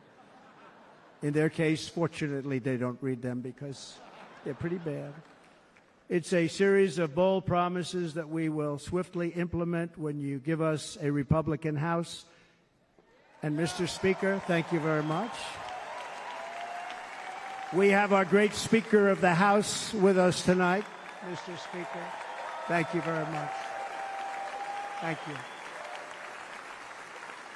A Republican Senate. We have many senators here. And send me back to our beautiful White House just a few short months from now. We're talking about just months. It can't come fast enough. We have to get it done. First, we must get economic relief to our citizens. Starting on day one, we will drive down prices and make America affordable again. We have to make it affordable. It's not affordable. People can't live like this. Under this administration, our current administration, groceries are up 57%, gasoline is up 60% and 70%, mortgage rates have quadrupled. And the fact is, it doesn't matter what they are because you can't get the money anyway. You can't buy houses. Young people can't get any financing to buy a house. The total household costs have increased an average of $28,000 per family under this administration. Republicans have a plan to bring down prices and bring them down very, very rapidly. By slashing energy costs, we will in turn reduce the cost of transportation, manufacturing, and all household goods. So much starts with energy. And remember, we have more liquid gold under our feet than any other country by far. We are a nation that has the opportunity to make an absolute fortune with its energy. We have it, and China doesn't. Under the Trump administration, just 3.5 years ago, we were energy independent. But soon we will actually be better than that. We will be energy dominant and supply not only ourselves, but we will supply the rest of the world with numbers that nobody has ever seen, and we will reduce our debt $36 trillion. We will start reducing that, and we will also reduce your taxes still further. Next, and by the way, they want to raise your taxes 4 times. Think of it. And all my life, I grew up watching politicians. I always loved politics. I guess I was on the other side. I'd watch and they were always talking about, we will give you a tax cut. We will give you a tax cut. My whole life, I was watching, I will give you a tax cut. Right, Mr. Congressman? That's all they talked about. This is the only administration that said, we're going to raise your taxes by 4 times what you're paying now. And people are supposed to vote for them? I've never heard it. You're paying too much. We're going to reduce your taxes still further. We gave you the biggest one, as I said. We're going to give you more, and it's going to lead to tremendous growth. We want growth in our country. That's what's going to pay off our debt.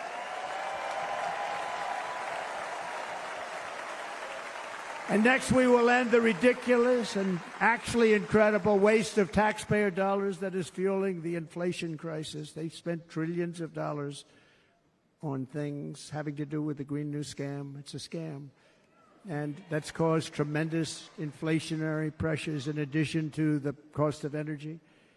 And all of the trillions of dollars that are sitting there not yet spent, we will redirect that money for important projects like roads, bridges, dams, and we will not allow it to be spent on meaningless Green New Scam ideas.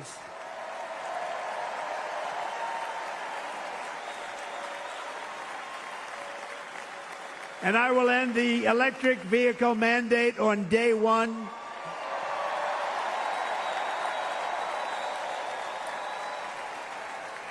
Thereby saving the U.S. auto industry from complete obliteration, which is happening right now, and saving U.S. customers thousands and thousands of dollars per car.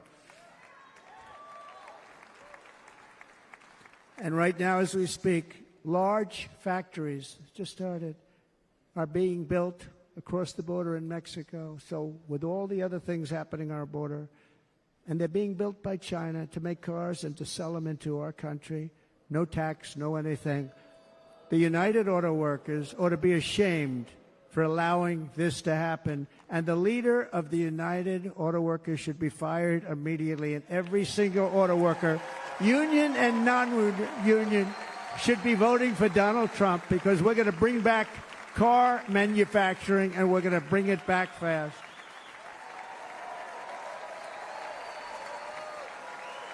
They're building some of the largest auto plants anywhere in the world. Think of it, in the world. We're going to bring it back. We're going to make them. We don't mind that happening, but those plants are going to be built in the United States, and our people are going to man those plants.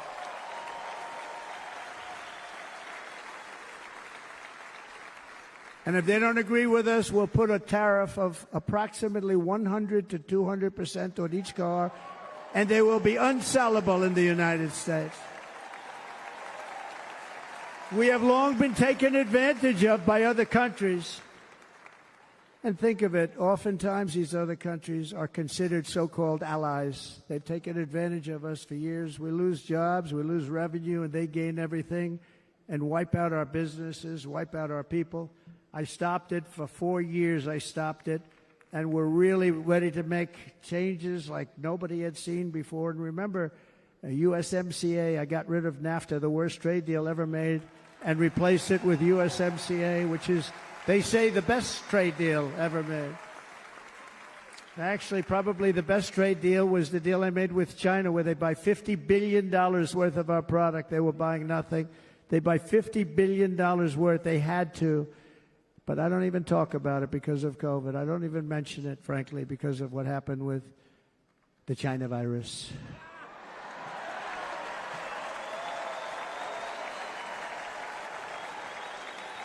We will not let countries come in, take our jobs, and plunder our nation. They come and do that.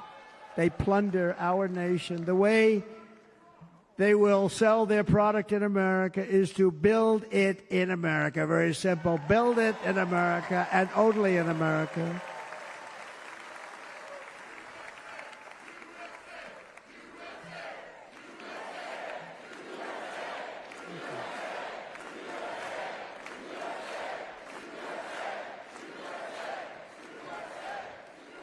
And this very simple formula, and Congress has to go along with us, and they will.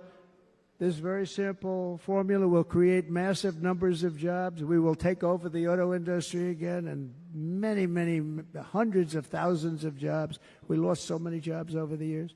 If you go back 20, 25 years, they've stolen, going to China and Mexico, about 68% of our auto industry manufacturing jobs. We're going to get them all back. We're going to get them all back, every one of them.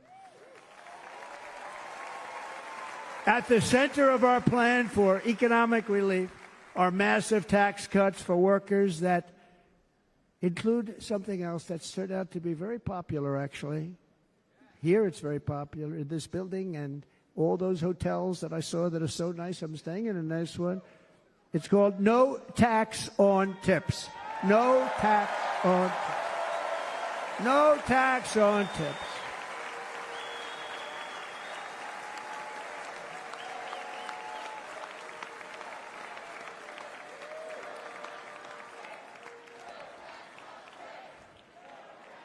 I got that by having dinner recently in Nevada, where we're leading by about 14 points. Hello. I'll see you there very soon, everybody.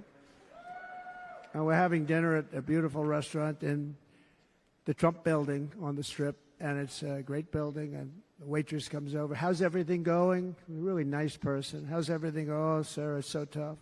The government's after me all the time on tips, tips, tips. I said, well, they give you cash. Would they be able to find him? She said, actually, and I didn't know this, she said, very little cash is given. It's all put right on the check. And they come in and they take so much of our money, it's just ridiculous, and they don't believe anything we say. And they've just hired, as you know, 88,000 agents to go after him even more.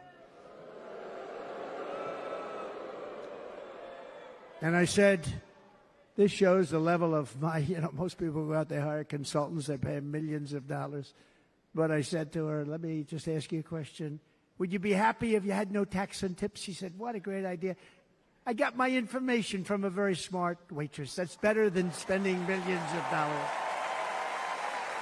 And everybody loves it. Waitresses and caddies and drivers and everybody. It's a large group of people that are being really hurt badly. They make money. Let them keep their money. I'm going to protect Social Security and Medicare. Democrats are going to destroy Social Security and Medicare because all of these people, by the millions they're coming in, they're going to be on Social Security and Medicare and other things, and you're not able to afford it. They are destroying your Social Security and your Medicare. Under my plan, incomes will skyrocket, inflation will vanish completely, jobs will come roaring back, and the middle class will prosper like never, ever before, and we're going to do it very rapidly.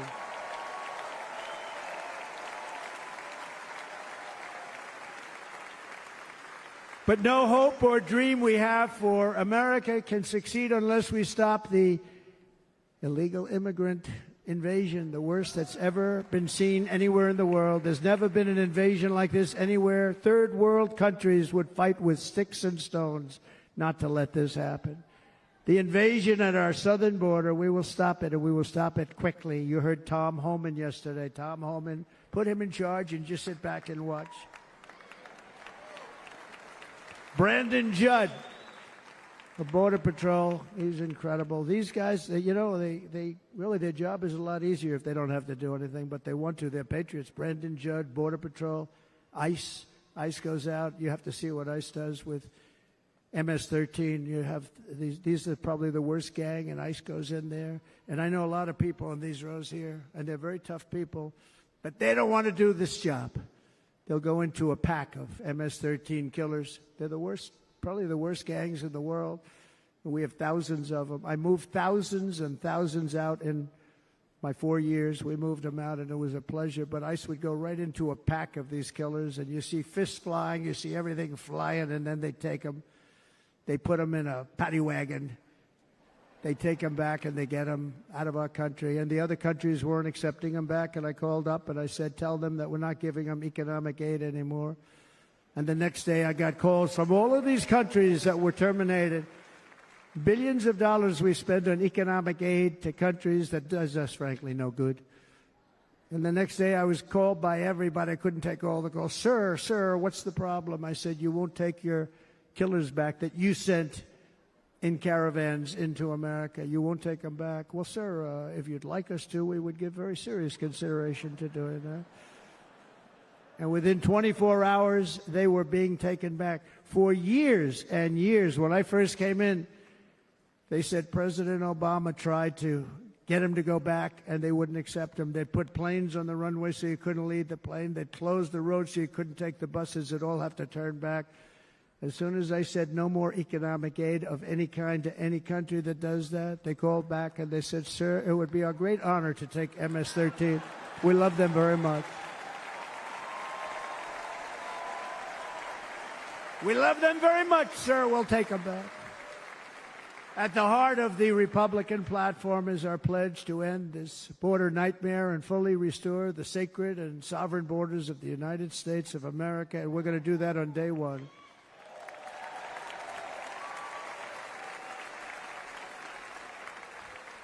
That means two things on day one, right?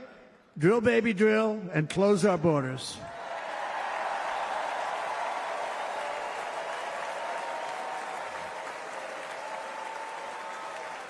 And by the way, and I think everybody as a Republican, as a patriot in this room, and most Democrats, we want people to come into our country, but they have to come into our country legally. Legally.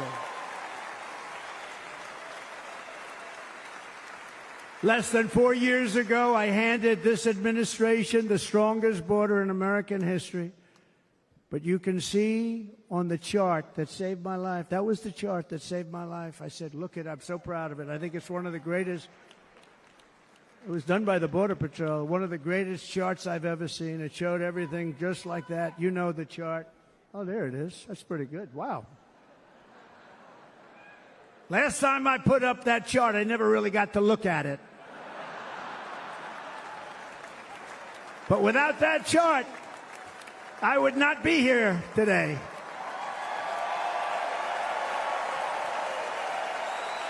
Never got to look at it.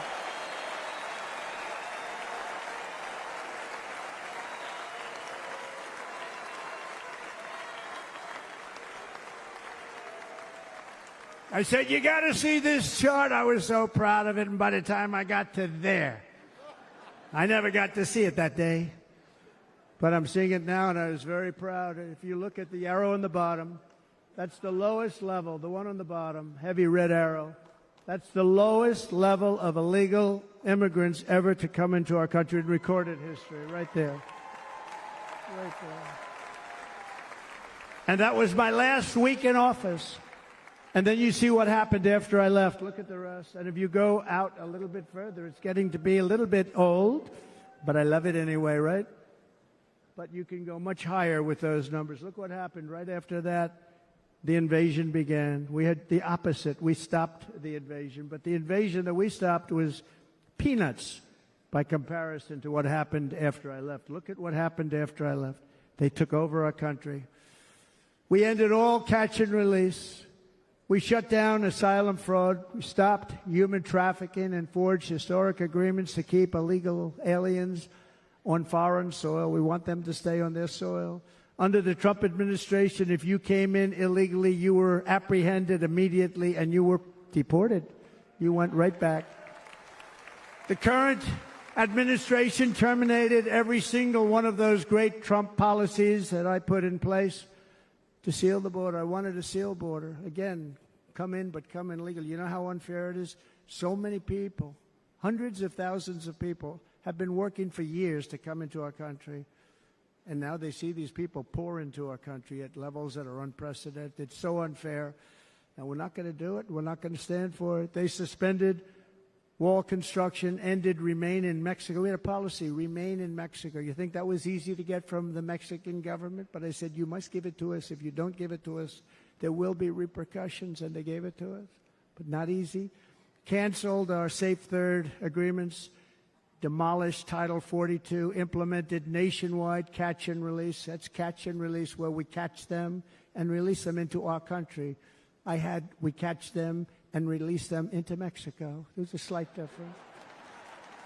And took 93, this is the previous administration, 93 executive actions to throw open our border to the world. The entire world is pouring into our country because of this very foolish administration. The greatest invasion in history is taking place right here in our country.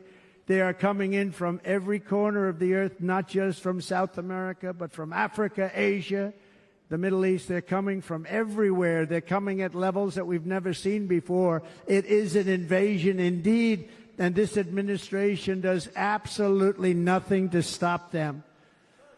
They're coming from prisons. They're coming from jails. They're coming from mental institutions and insane asylums. The press is always on me because I say this. Has anyone seen Silence of the Lambs? The late, great Hannibal Lecter. He'd love to have you for dinner. That's insane asylums. They're emptying out their insane asylums. And terrorists are coming in at numbers that we've never seen before. Bad things are going to happen. Meanwhile, our crime rate is going up, while crime statistics all over the world are going down, because they're taking their criminals and they're putting them into our country. A certain country, and I happen to like the president of that country very much, but he's been getting great publicity because he's a wonderful shepherd of the country. He says how well the country's doing because their crime rate is down. And he said he's training all of these rough people. They're rough. He's training them. And I've been reading about this for 2 years. I think, oh, that's wonderful. Let's take a look at it. But then I realized he's not training them. He's sending all of his criminals, his drug dealers, his people that are in jails, he's sending them all to the United States. And he's different in that he doesn't say that. He's trying to convince everybody what a wonderful job he does in running the country. Well, he doesn't do a wonderful job. And by the way, if I ran one of the countries, many countries from all over, I would be worse than any of them. I would have had the place totally emptied out already.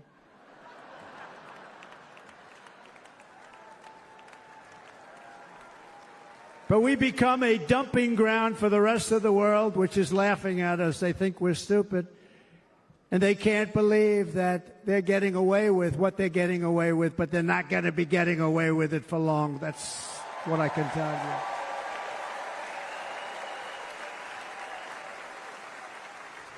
you. In Venezuela, Caracas, high crime.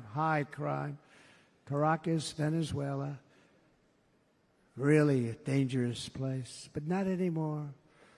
Because in Venezuela, crime is down 72%. In fact, if they would ever win this election, I hate to even say that, we will have our next Republican convention in Venezuela because it will be safe.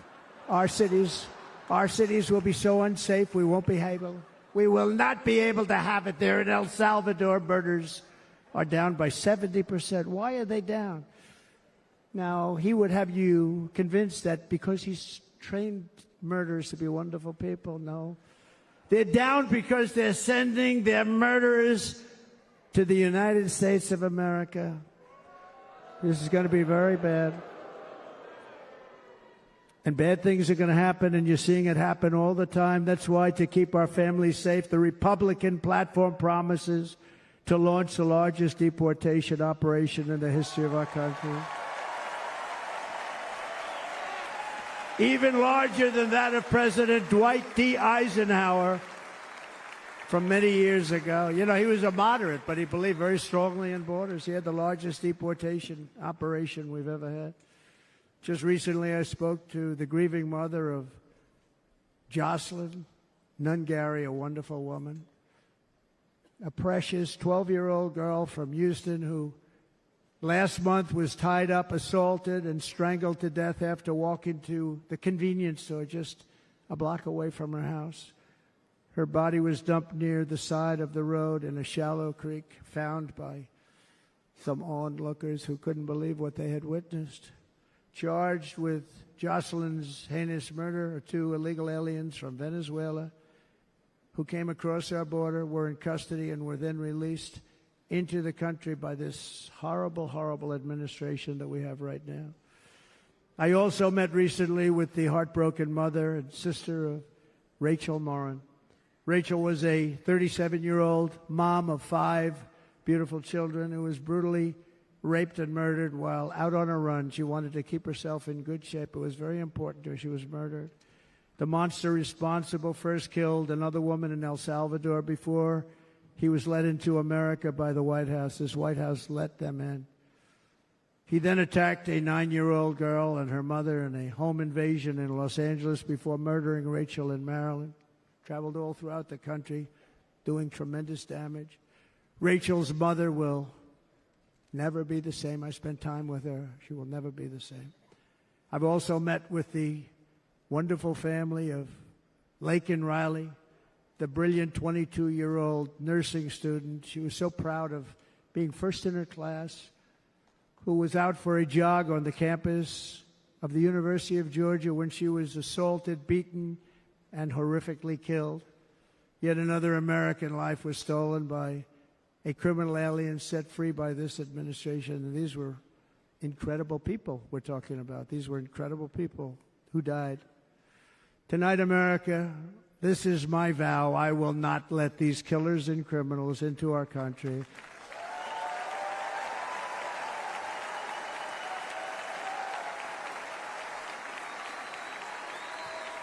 I will keep our sons and daughters safe.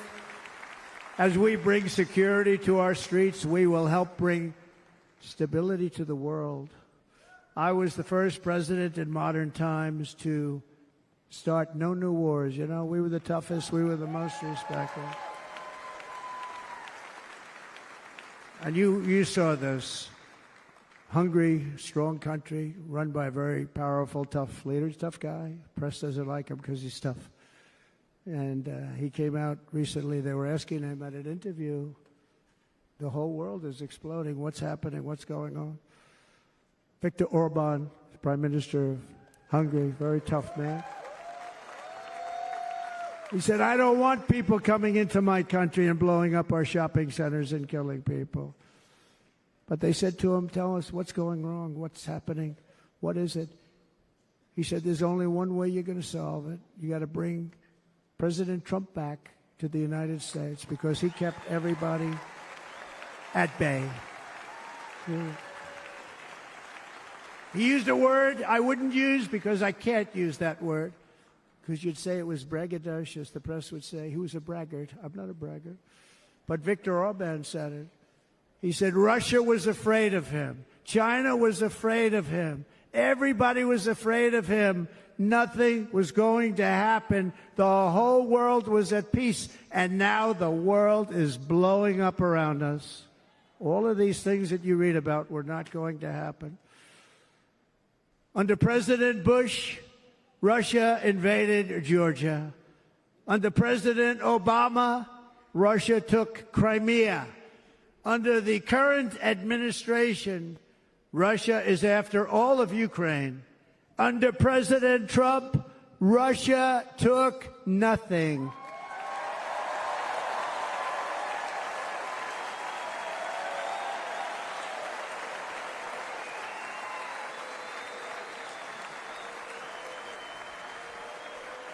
We defeated 100% of ISIS in Syria and Iraq, something that was said to take 5 years, sir. It'll take 5 years, sir. We did it in a matter of a couple of months. We have a great military. Our military is not woke. It's just some of the fools on top that are woke.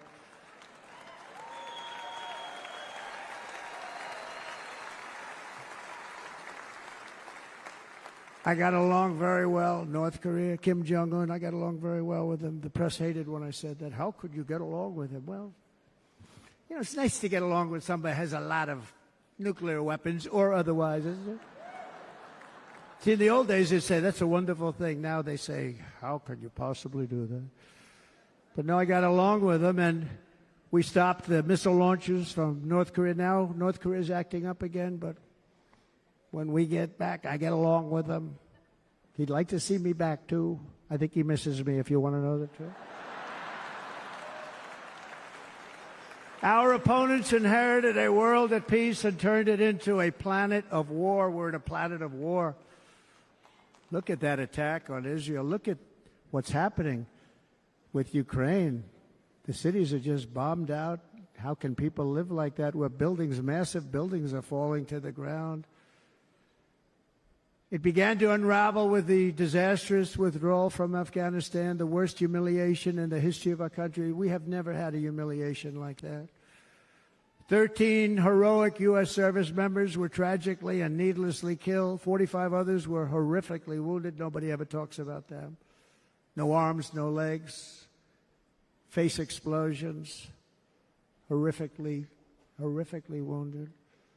And by the way, we have a man in this room who's running for the U.S. Senate from a great state, Nevada, named Sam Brown, who paid the ultimate price. Thank you, Sam. Thank you, Sam. Thank you. He paid the biggest price probably ever paid by anybody that is running for office, and I think he's going to do great. He's running against a person that is not good, not respected, a total lightweight. But Sam, I think, paid, really, we were talking about it with some of the senators that are working so hard for Sam, but he paid the biggest price of any senator ever to run for the Senate. I don't think anybody's ever what he did. He was a real hero, a really great person. And he's running, and I hope that everybody gets out and votes for Sam Brown.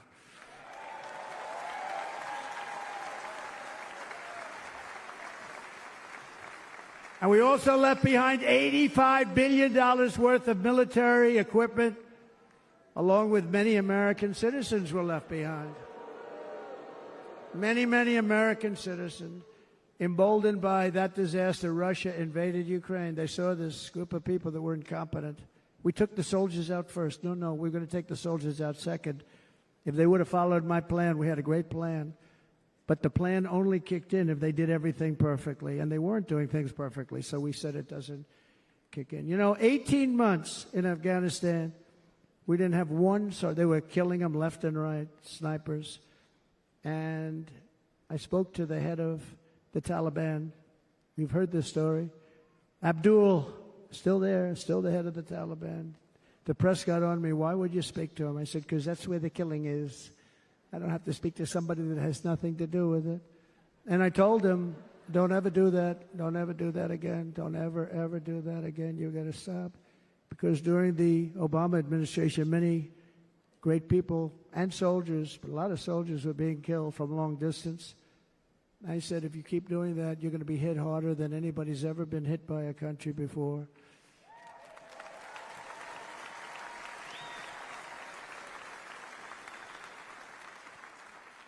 And he said, I understand, Your Excellency. He called me Your Excellency. I wonder if he calls the other guy Your Excellency. I doubt it. The other guy gave him everything. I mean, what kind of a deal was that? He walked out, gave him everything. Do you know that right now Afghanistan is one of the largest sellers of weapons in the world? They're selling the brand new, beautiful weapons that we gave them. But think of it. He actually said to me, but why do you show me a picture of my home? I said, you'll have to ask your people or one of your wives. But he could figure it out. And for 18 months, we had not one attack on an American soldier by the Taliban. 18 months.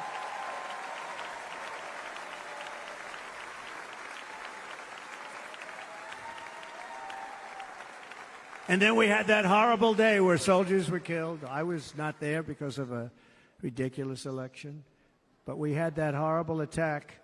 And they also gave up Bagram, one of the biggest bases anywhere in the world, air bases anywhere in the world, the longest runways, most powerful, hardened, thickened runways. We gave it up. And I liked it not because of Afghanistan. I liked it because of China. It's 1 hour away from where China makes their nuclear weapons. And you know who has it now? China has it now. We were keeping that. And now China is likewise circling Taiwan, and Russian warships and nuclear submarines are operating 60 miles off the coast in Cuba. Do you know that? No, the press refuses to write about it. If that were me running this country and we had nuclear submarines in Cuba, I will tell you that the headlines every day would be, what's wrong with our president? You don't even hear this. You're not hearing about this. Russia has nuclear submarines and warships 60 miles away, Mr. Congressman, from Miami, by the way, happens to be here. Correct? In Cuba. And that would not be stood for if it were somebody else. They don't want to mention it, but now maybe they will. And the entire world, I tell you this, we want our hostages back, and they better be back before I assume office, or you will be paying a very big price.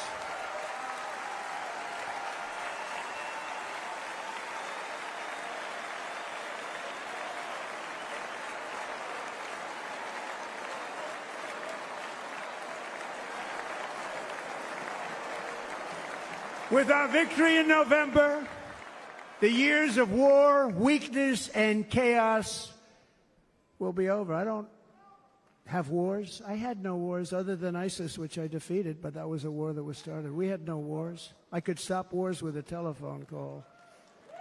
I could stop wars with just a telephone call. If properly stated, it would never start.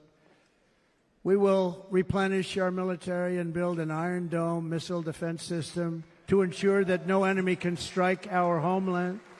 And this great Iron Dome will be built entirely in the USA. We're going to build it in the USA. And Wisconsin,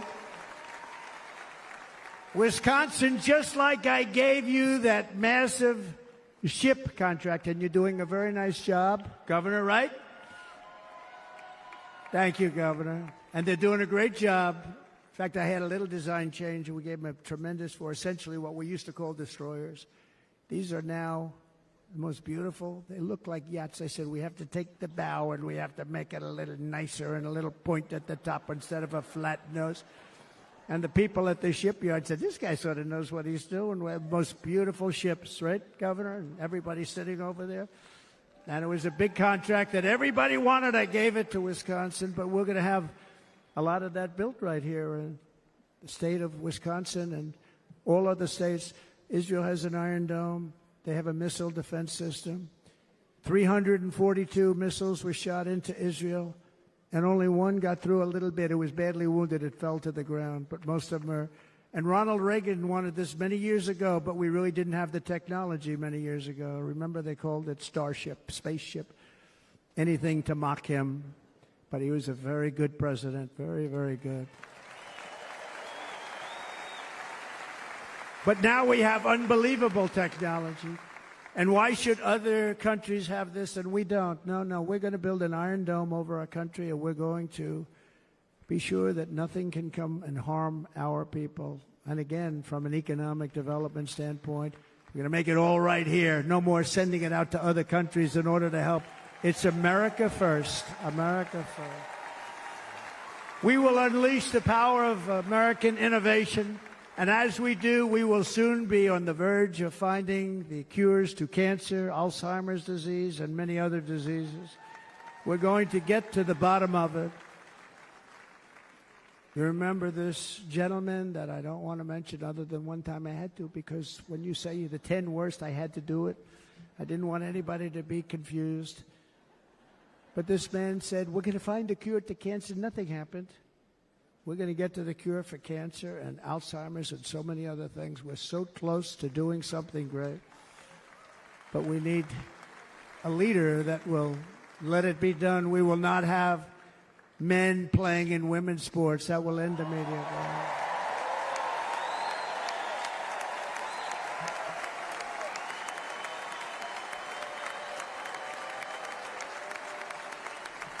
And we will restore and renovate our nation's once great cities, making them safe, clean, and beautiful again.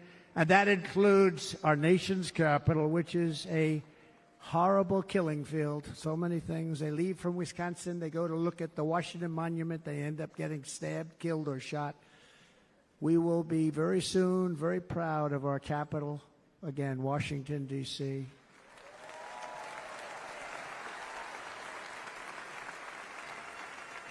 America is on the cusp of a new golden age, but we will have the courage to seize it. We're going to take it. We're going to make it a current. We're going to bring this into a golden age like never seen before. Remember this, China wants to do it. Japan wants to do it. All of these countries want to do it. We have to produce massive amounts of energy if we're going to produce the new. If you look at some of the things that have been done and some of the things that we're going to do, but AI needs literally twice the electricity that's available now in our country. Can you imagine? But instead, we're spending places where they recharge electric cars. They built 8 chargers at a certain location toward the Midwest. 8 chargers for $9 billion. Think of them as a tank for filling up your gas. Think of it. They spent $9 billion on 8 chargers, 3 of which didn't work. And if you were going to do this all over our country, this crazy electric mandate, if you're going to do this all, and by the way, I'm all for electric. They have their application. But if somebody wants to buy a gas-powered car, gasoline-powered car, or a hybrid, they're going to be able to do it. And we're going to make that change on day 1.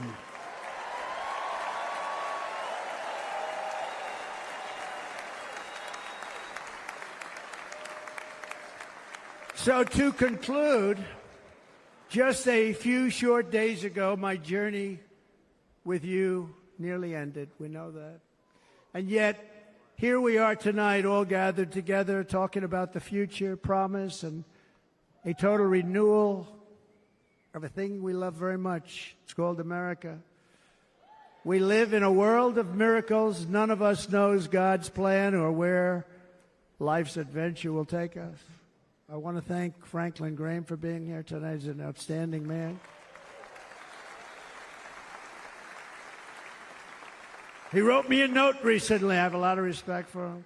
Sir, I love your storytelling. I think it's great in front of these big rallies. But, sir, please do me one favor. It won't make any difference.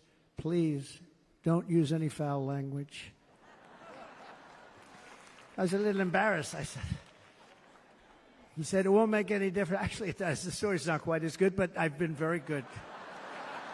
The story is not quite as good, to be honest. I've got to have a little talk with Franklin, but he was great. He's a great gentleman. His father was so incredible, Billy Graham. My father used to love taking me to see Billy Graham.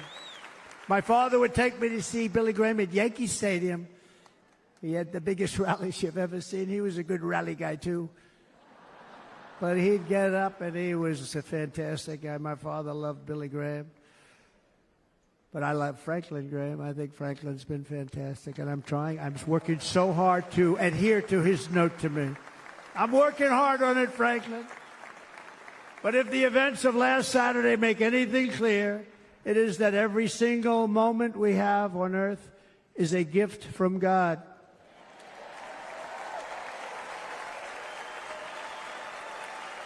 We have to make the most of every day for the people and for the country that we love. The attacker in Pennsylvania wanted to stop our movement, but the truth is the movement has never been about me. It has always been about you. It's your movement. It's the biggest movement in the history of our country by far. Can't be stopped. It can't be stopped. It has always been about the hardworking, patriotic citizens of America. For too long, our nation has settled for too little. We settled for too little. We've given everything to other nations, to other people. You have been told to lower your expectations and to accept less for your families. I am here tonight with the opposite message. Your expectations are not big enough. Not big enough.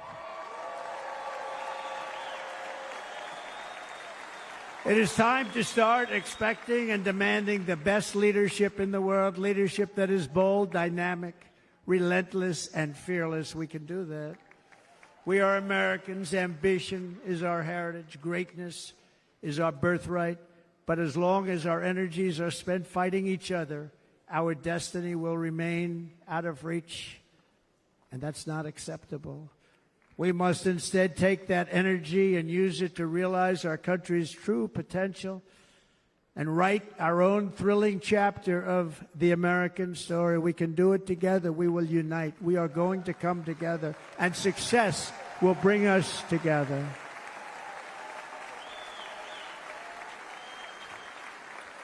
It is a story of love, sacrifice, and so many other things. And remember the word, devotion. It's unmatched devotion.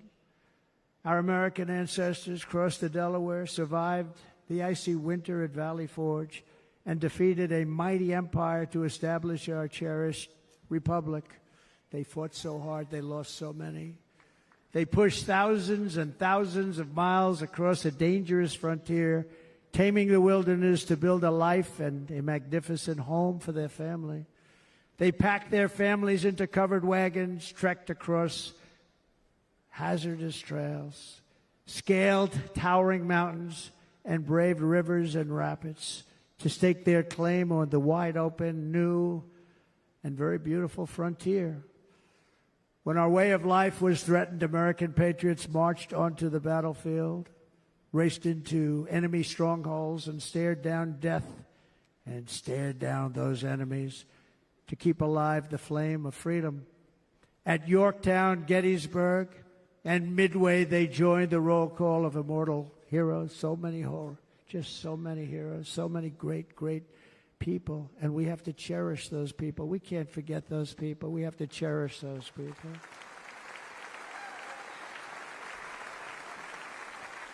And building monuments to those great people is a good thing, not a bad thing. They saved our country.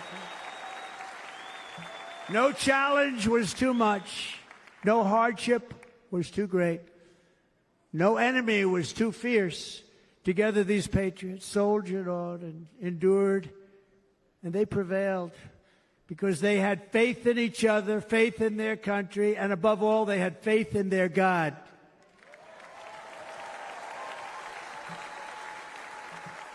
Just like our ancestors, we must now come together, rise above past differences.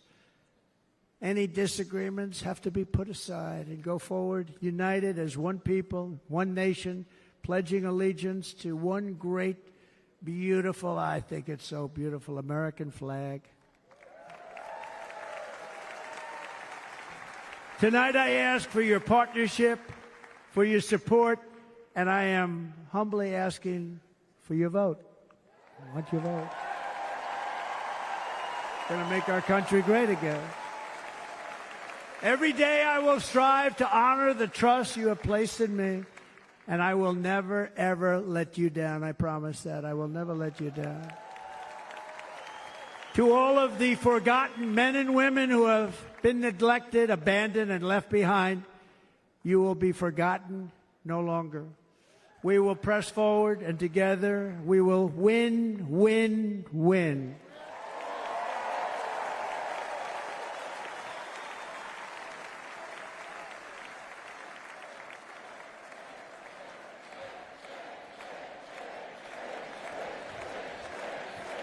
Win, win, win, win, win, win. Nothing will sway us. Nothing will slow us, and no one will ever stop us. No matter what dangers come our way, no matter what obstacles lie in our path, we will keep striving toward our shared and glorious destiny, and we will not fail. We will not fail. Together we will save this country. We will restore the republic and we will usher in the rich and wonderful tomorrows that our people so truly deserve. America's future will be bigger, better, bolder, brighter, happier, stronger, freer, greater, and more united than ever before.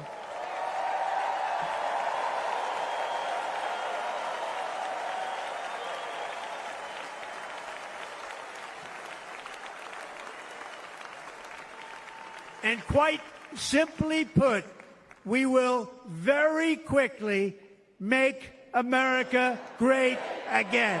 Thank you very much. Thank you very much, Wisconsin. God bless you. God bless you, Wisconsin, and God bless the United States of America, our great country. Thank you very much, everybody. Thank you.